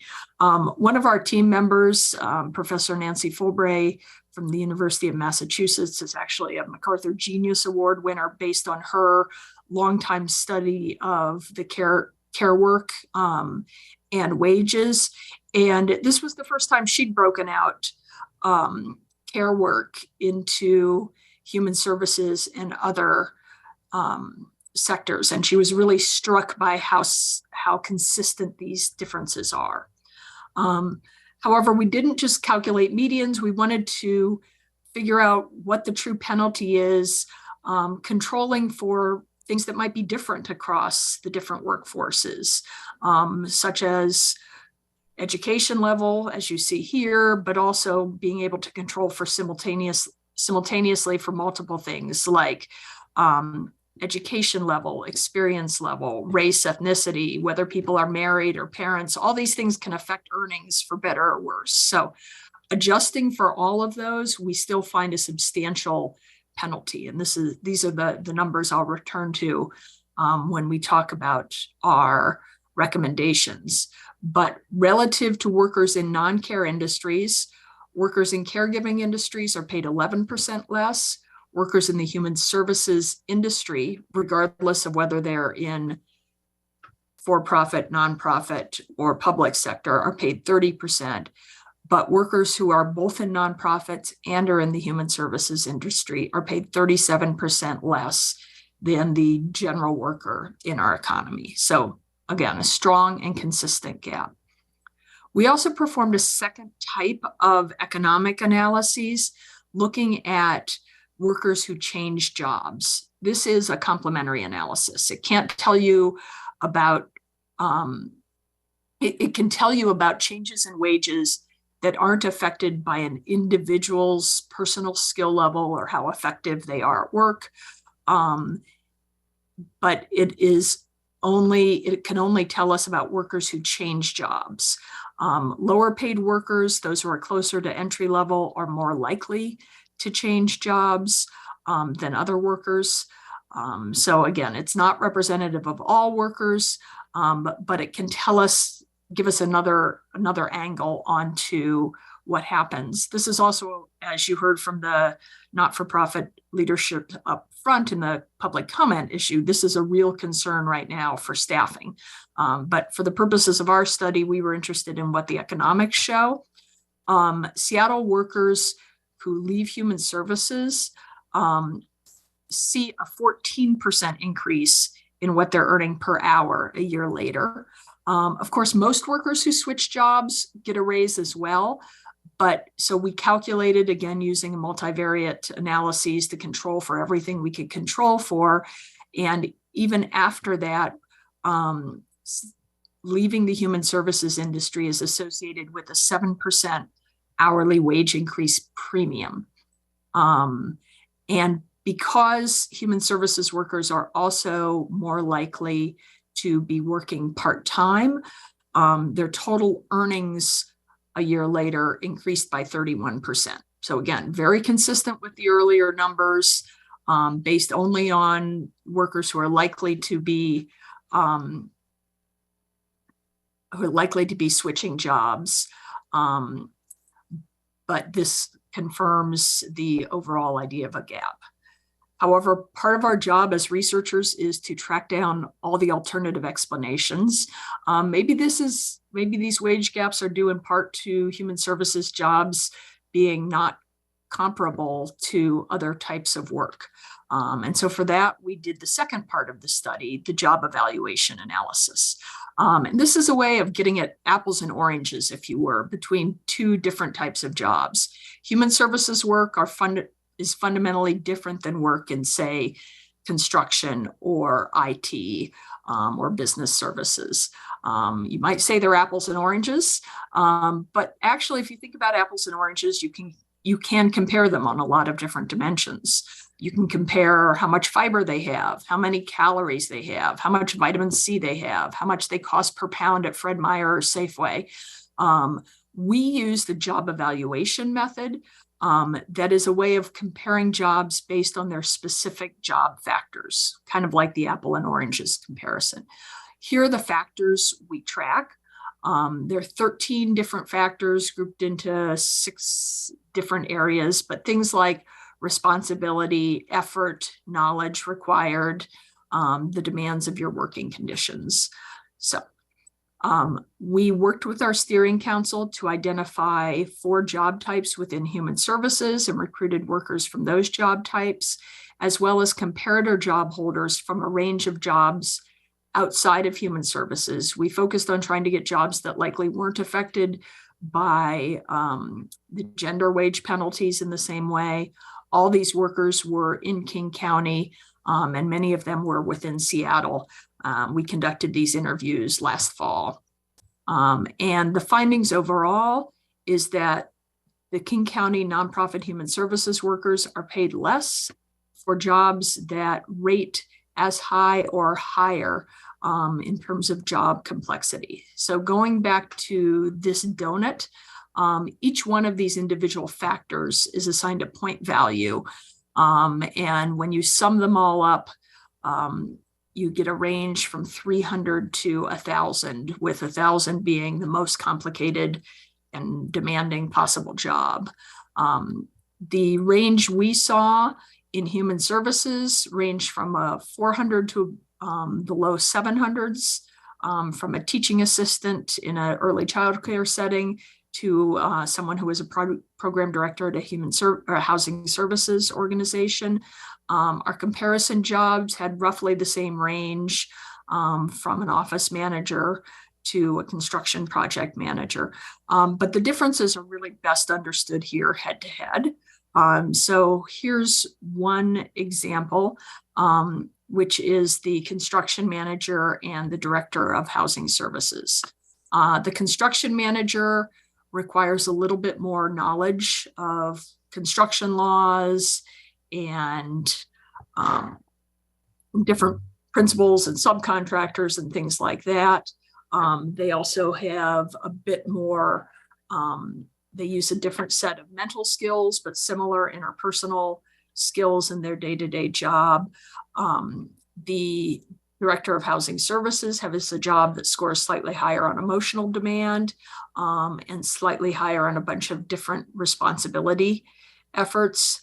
When you add up all of those things, you get comparable scores with the human services job, just a little bit bigger. However, when you look at median salaries for those jobs, we're using Bureau of Labor Statistics median salary for the metro area for the construction project manager, and then the median pay from the King County Wage Report for the nonprofit human services workers here. You see a big gap. So paid less for a job that is equally demanding. You'll see the same thing if you look at the teaching assistant job. Again, differences in knowledge use, differences in responsibility and the effort required at work. But the largest difference here is not in the nature of the work, but in the pay level. So altogether, we believe that the comparable worth analysis shows that it's not because of human services work being less demanding or less requiring less skill. These wage differences are in spite of those differences. So to get to our recommendations, the first one is as soon as possible to raise real wages by a minimum of 7%. That 7% came from the wage premium in our switching analysis. We see this as really staunch the bleeding out of the human services sector right now. And our recommendation is to do this as soon as it can be incorporated into the budget cycles. Note that this needs to be a real wage. And I mean that in the, I have a master's in economics sense, which is it needs to be net of inflation. The adjustments for inflation need to be made separately from the adjustments for equity. They also should not be made at the expense of reducing budget benefits or making jobs harder, putting more work on fewer workers. So that's what our first three recommendations look to. Second, you can read about this in more detail in our report, but part of the reason for these persistent wage inequalities has to do with who performs this work and how it is performed. And those are issues of race and gender. And so any public entity that it has a DEI plan is doing race or gender equity work needs to be considering the pay for not only within their organization, but for the groups and sectors with whom they are contracting. We also have a set of longer term recommendations that we suggest a timeline is over the next 6 or 7 years on these. We call for a substantial increase in wages for nonprofit human services. How big is substantial? To be frank, that's up to you. I think substantial is a political decision, but our findings give an order of magnitude of what would be needed to achieve equitable wages. And the math here is hard. And I'll show the math. To close a 30% gap, you actually need more than a 30% increase because of the asymmetry of percentages. So to close the 30% wage gap, you would need a 43% wage increase. To close the 7% gap, that's the gap between nonprofit human services workers and workers in non-care industries. That would be a 59% raise. We recognize these are big numbers. We have a kind of inside baseball recommendation on a salary grade system, which is something we think would be helpful for implementing and using this. And finally, more broadly, we urge the city and we will urge your colleagues at King County to think about the roles that public contracts play in wage equity more broadly. We're here on Equal Pay Day today. I don't think anyone has noted that. But the contracts that the city of Seattle has with all of its vendors, whether it's contracting for upgrades to the data system for the city attorney's office or repairing roads or building new buildings on city land, and with the human services providers, all of those have impacts on the wages that get paid to workers who live and work in Seattle. And right now, the city contracted human services workers are making less than workers in all of those other industries. So With that, I'm happy to answer questions. We have this information up on the website. It may be easier to see it there. A colleague who is a member of our team put together an interactive timeline of some of the key policies that shape this. That's also up on the webpage. So thank you. Thank you so much. Just to get us started here, a quick question about the tool you use to compare jobs inside and outside the human services sector. Just think that is a really interesting design to get at the apples to apples goal. Is this something that the research team itself developed, or has it been used previously? Thank you. That's a good question. It's been used previously.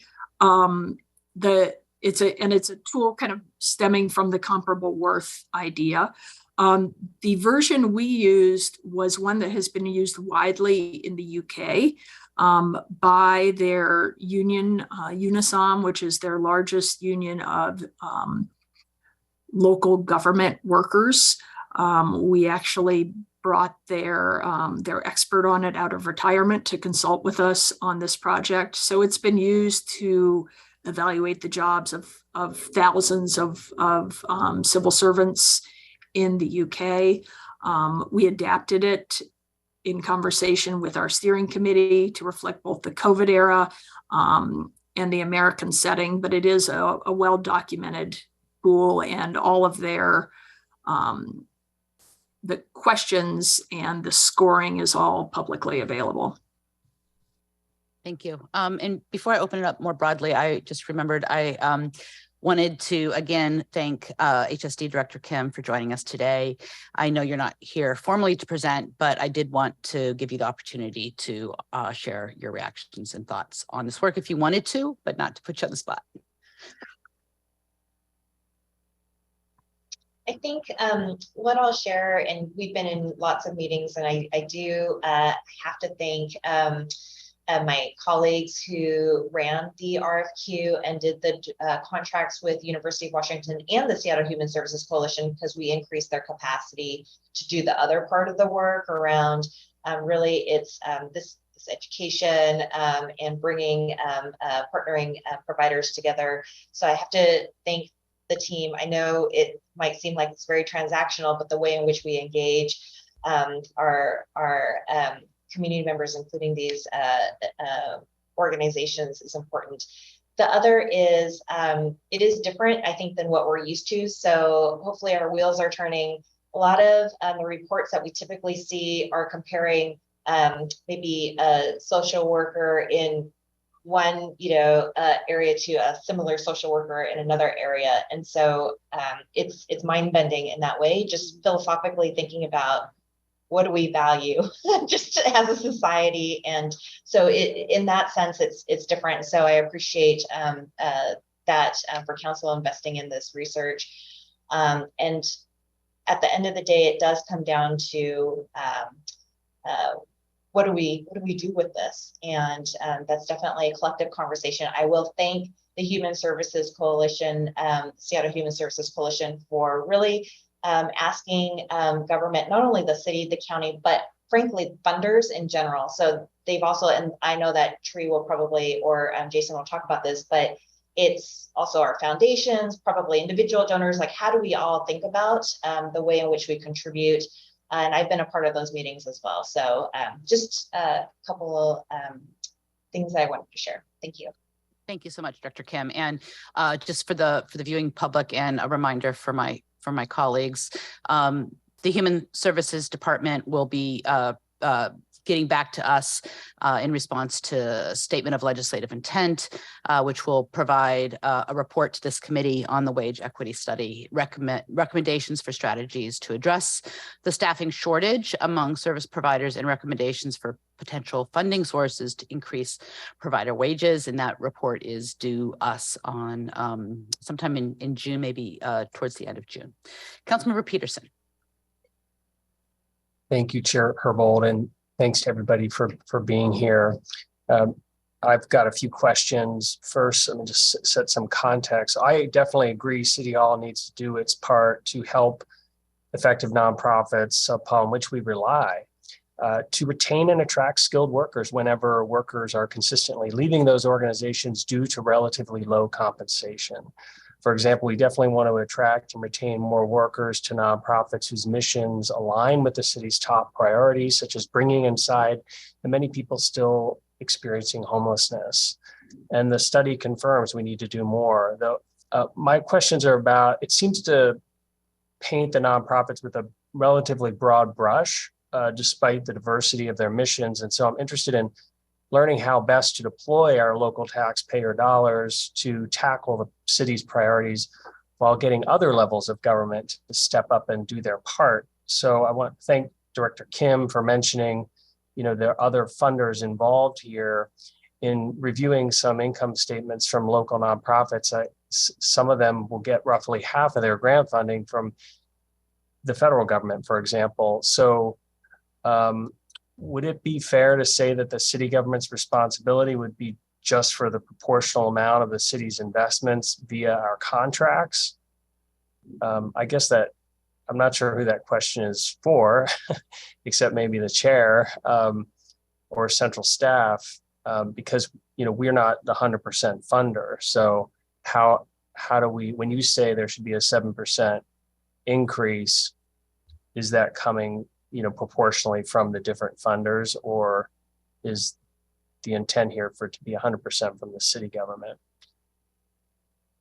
I can ask a couple more questions and then we just circle back to them, whichever ones are answerable at this time. Thank you.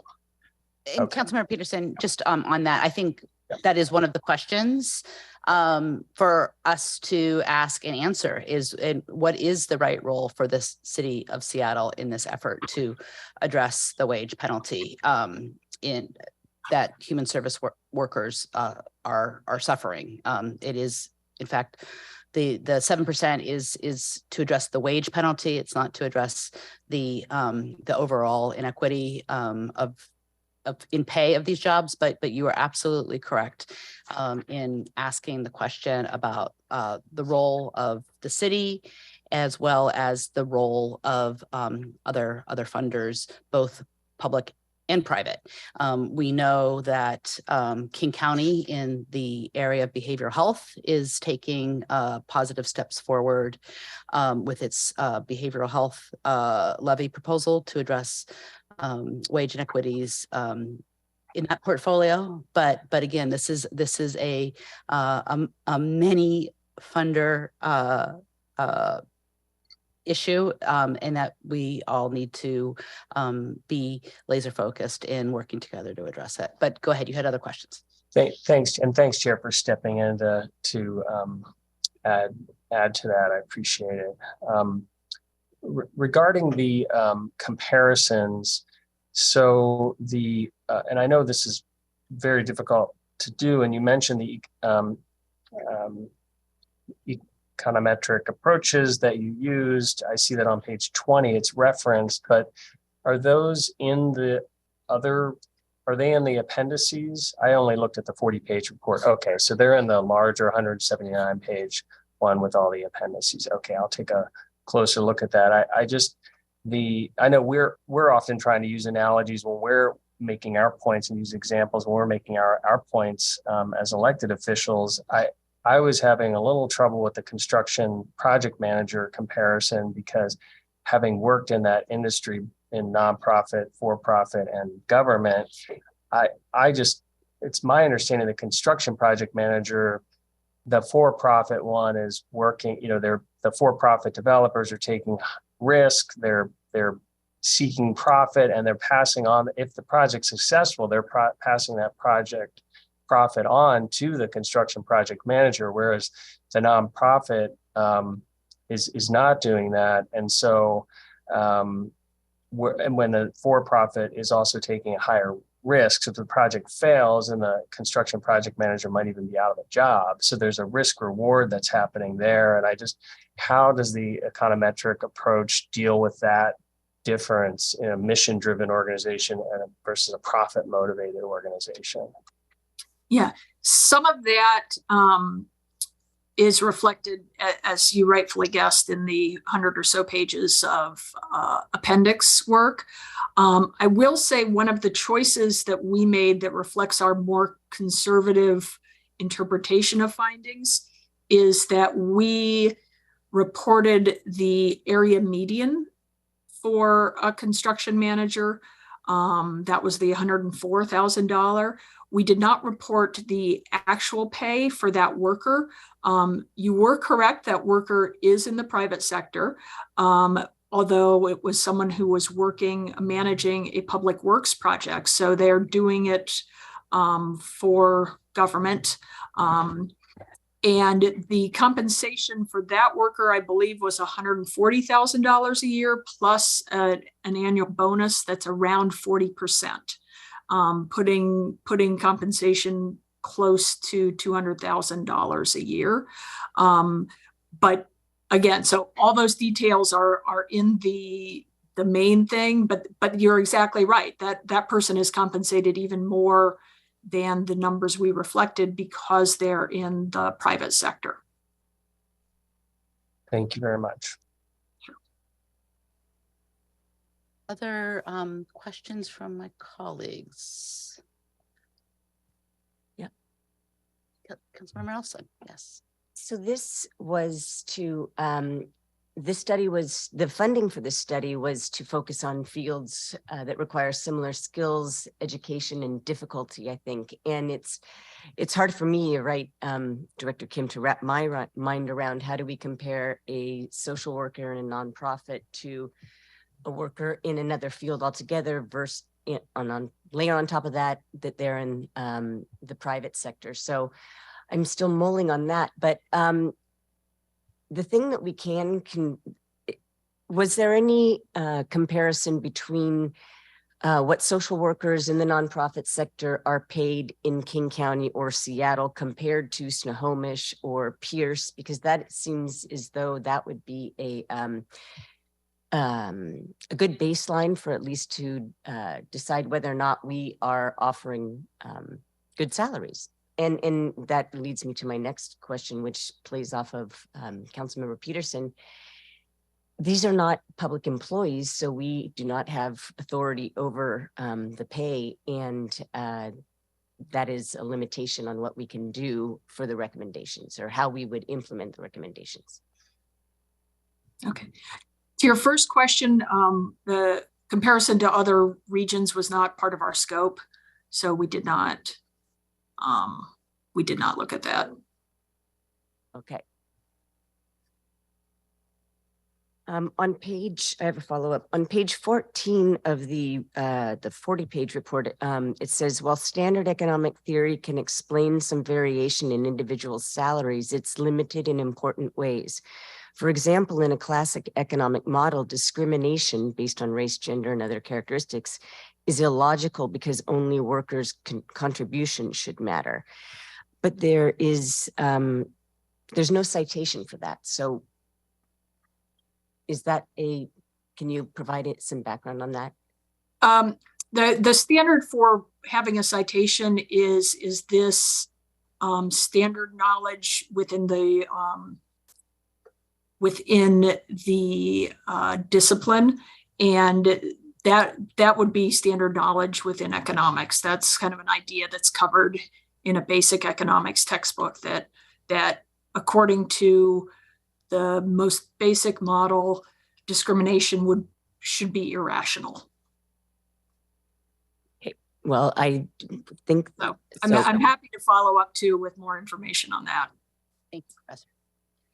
I appreciate that. And just for the record, I think that council does understand and accept that that this work is undervalued, and that is why we did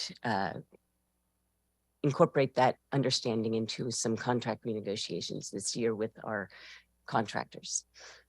Thank you. And I did just get a note that comparison to other regions is a metric that is already available because of other studies that have been done.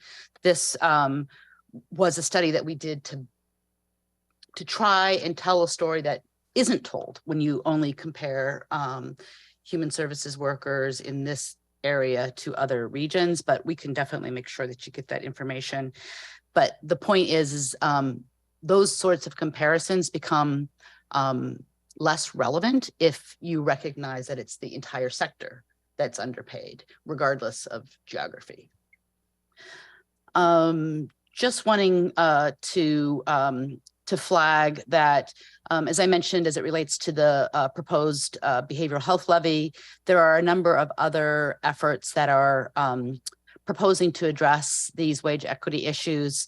The Veteran, Seniors, and Human Services Levy, also through King County, the work that the King County Regional Homelessness Authority has been doing around addressing pay inequity issues, and the upcoming housing levy, I believe, has a recommendation in that area as well. And I understand that central staff are working on a table to help us understand the level to which those various levies, if enacted, will help address these recommendations in various sectors.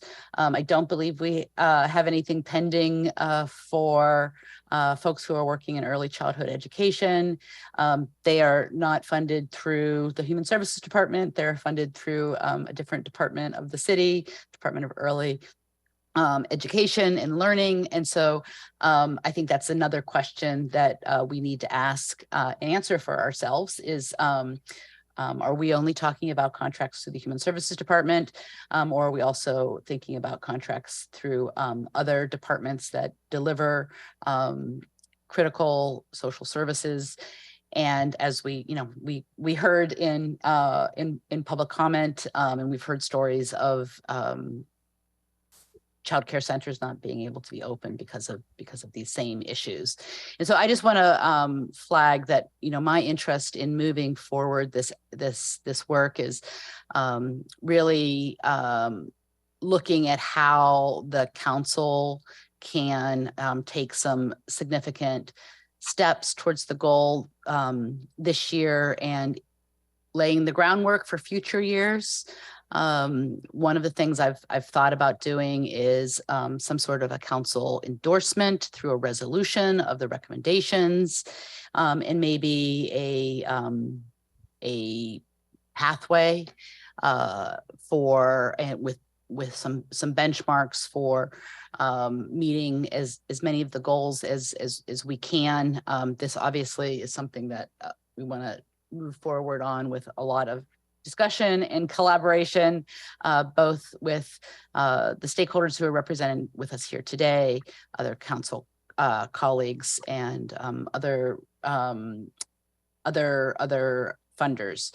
So really want to signal my interest in taking sort of another step, and hoping, just saying this aloud, that hoping that the Revenue Stabilization Work Group is considering these needs as well, as they look at the general fund gap for next year and beyond.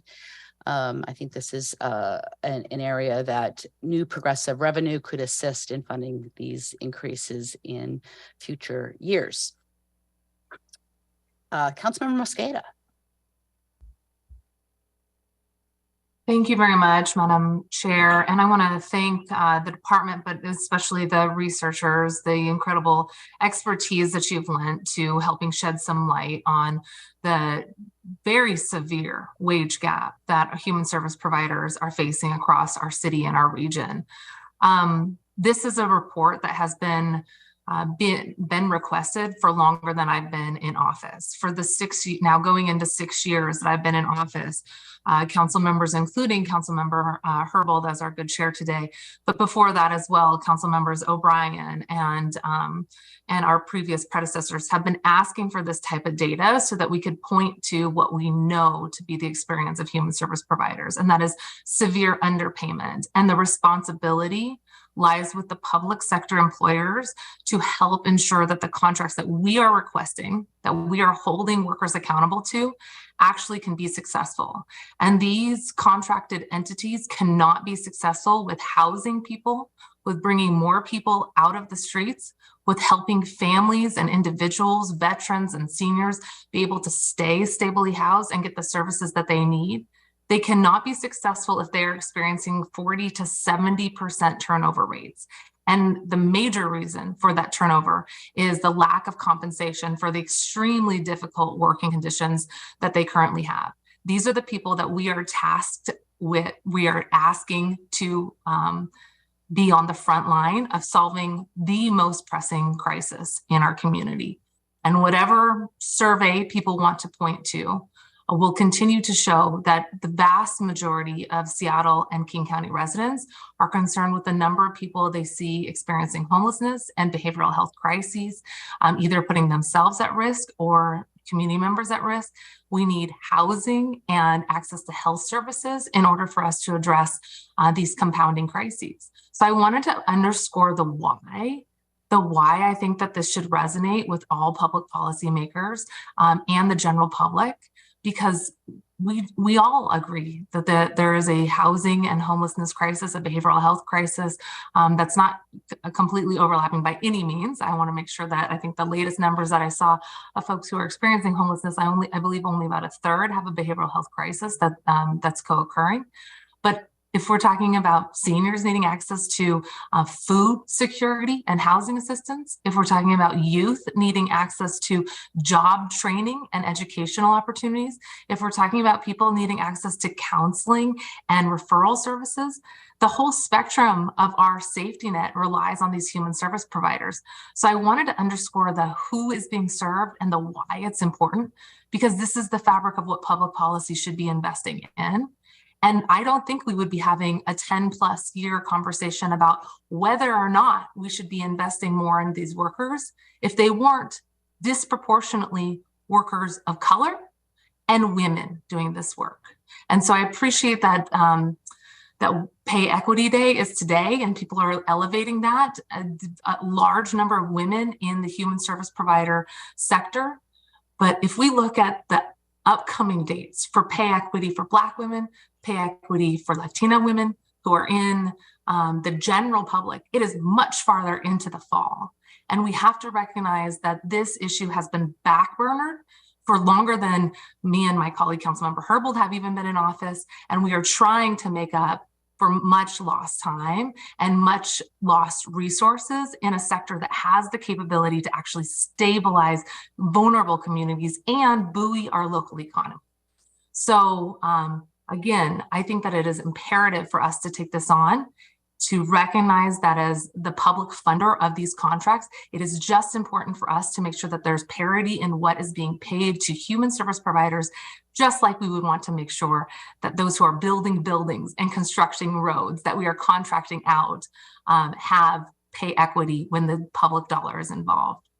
I really appreciate the work that you've done here. I think it is scratching the surface in terms of the type of work that we have yet to do. We will take these recommendations under serious consideration. And I also will appreciate that the good chair has called on the Revenue Task Force to consider this. I can tell you that right now, the task force is very focused on the existing revenue gap. And so we need to socialize folks to the deep disparities that exist right now in pay equity, and to recognize that that inflation needs to be adjusted for, and then a 7% increase needs to be applied. And we need to try to address that gap as soon as possible. But I hear the request that that be part of the conversation. I can say right now, I don't believe that it is, as folks are very laser focused on the existing disparity, but this needs to be factored in. If we're going to create more stability in the wake of COVID and recognize that more people are experiencing housing instability, economic instability, the shadow pandemic that the chair talks about with depression, isolation, and lack of hope. These are our community partners that can help provide opportunity for us right now and create a greater economic opportunity for our region in the future. So there is no disconnect in my mind about why we are being tasked to address this. And as your budget chair, I can't say that it's going to be easy, but I will tell you that this is a big priority of mine. It continues to be a big priority of mine going forward. And I appreciate the work you've done. And I don't want you to take away from any of this a questioning of the work that you've done, the analysis, or the value of the work that these human service providers do for our community. So thank you again for presenting this long-awaited report. Thank you, Councilmember Mosqueda. And if you have ideas about how best to socialize the findings with the Revenue Stabilization Task Force, please don't hesitate to let me know. I think we have representatives of folks who are working in human services, maybe not specifically the Human Services Coalition, but some of our labor partners who represent workers in this field. So perhaps there's a way that we could bring a presentation to that group. But again, happy to talk to you more. We do have a hard stop at 11:45 today. But before I close out, I do want to turn it over to Tree Willard because I believe she could leave us with her thoughts about next steps. Thank you. Thank you, Chair. Well, I'm honored to have a moment for last words. There are many funders involved. There are a lot of people that need to work together for this problem to be solved. And I deeply appreciate the commitment that the council has made over the last couple of years to looking deeply into this and addressing it. I deeply appreciate all of your comments and Councilmember Mosqueda's comments. I feel like you're telling the story exactly as we're experiencing it. And I know that our leaders feel seen and valued by the commitment that you've made through all of your actions here and the ones leading up to now. I do hope that your commitment, that your actions will help lead the needed change across the system. I hope that as you step in and make these commitments and look for additional revenue sources, that will be an example to the county and the state and the philanthropists and the private donors. I appreciate that you've led already in getting this study made, and I'm grateful for your continued leadership and passion. I also want to assure everyone, our member organizations and leaders are completely committed to making sure that any increases in our funding will go to our staff, will increase their wages. It's something I often hear when people are asking questions about this work. We're in a crisis. We're in a staffing crisis. Our communities are in crisis. We are highly motivated to retain the skilled, educated, committed staff that we've put so much resources into training. You know, across industries, turnover is so expensive. So we're completely committed to making sure that increases will always be passed on in the form of wages. And I just thought it was worth saying that, you know, the consequences of failure in our industry are more of the trauma that perpetuates the poverty cycle. The consequences are mental breakdowns, financial ruin, homelessness, sometimes even death. Those are the consequences of failure in our industry. And people are sometimes assaulted at work in our industry. So I just hope that we can continue to cultivate a deep appreciation of the challenges of this work. And I really appreciate your understanding that this is the work of government. This is why governments exist, is to make sure that our communities are cared for. And honestly, I'm optimistic and excited to be working with all of you, with everybody in this room and all of the many people beyond this room, all of our partners, public, private, and the philanthropists, because I know that we're all working really hard to create a culture of care where everyone has opportunities, where everyone is able to thrive in our communities. We're working to repair the deep inequities of the inheritance of oppression that our country was built upon. And I just want to raise my hands to all of you for being in that work with us. Thank you so much. Appreciate, really want to give you the last word here to put an exclamation point on everything that we've heard today. I mentioned at the top, gave examples of childcare centers that are closed that could otherwise be open, talked about buildings that are shuttered, that could be locations for people living unsheltered to live that are not open. And this council ourselves we've provided funding for, again, mission critical services.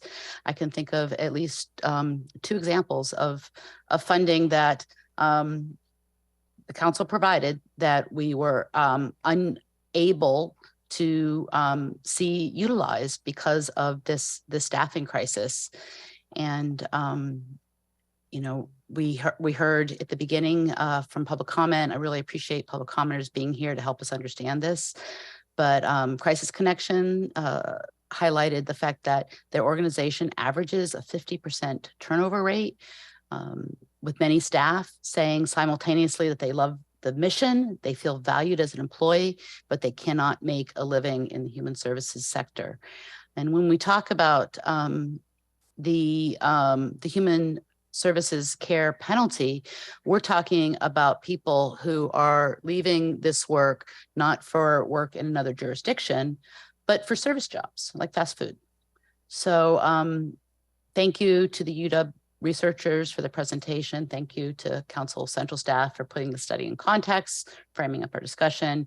And thank you to the public commenters and folks with the Human Services Coalition here on the panel today for helping us understand the real life impact of the wage penalty for our human services providers. All right. With that, if there's no additional business for the council, the next Public Safety and Human Services Committee is scheduled for Tuesday, March 28th, 2023. And unless there are other comments from my colleagues, not seeing any, it is 11:48 a.m. and we are adjourned. Thank you, everybody.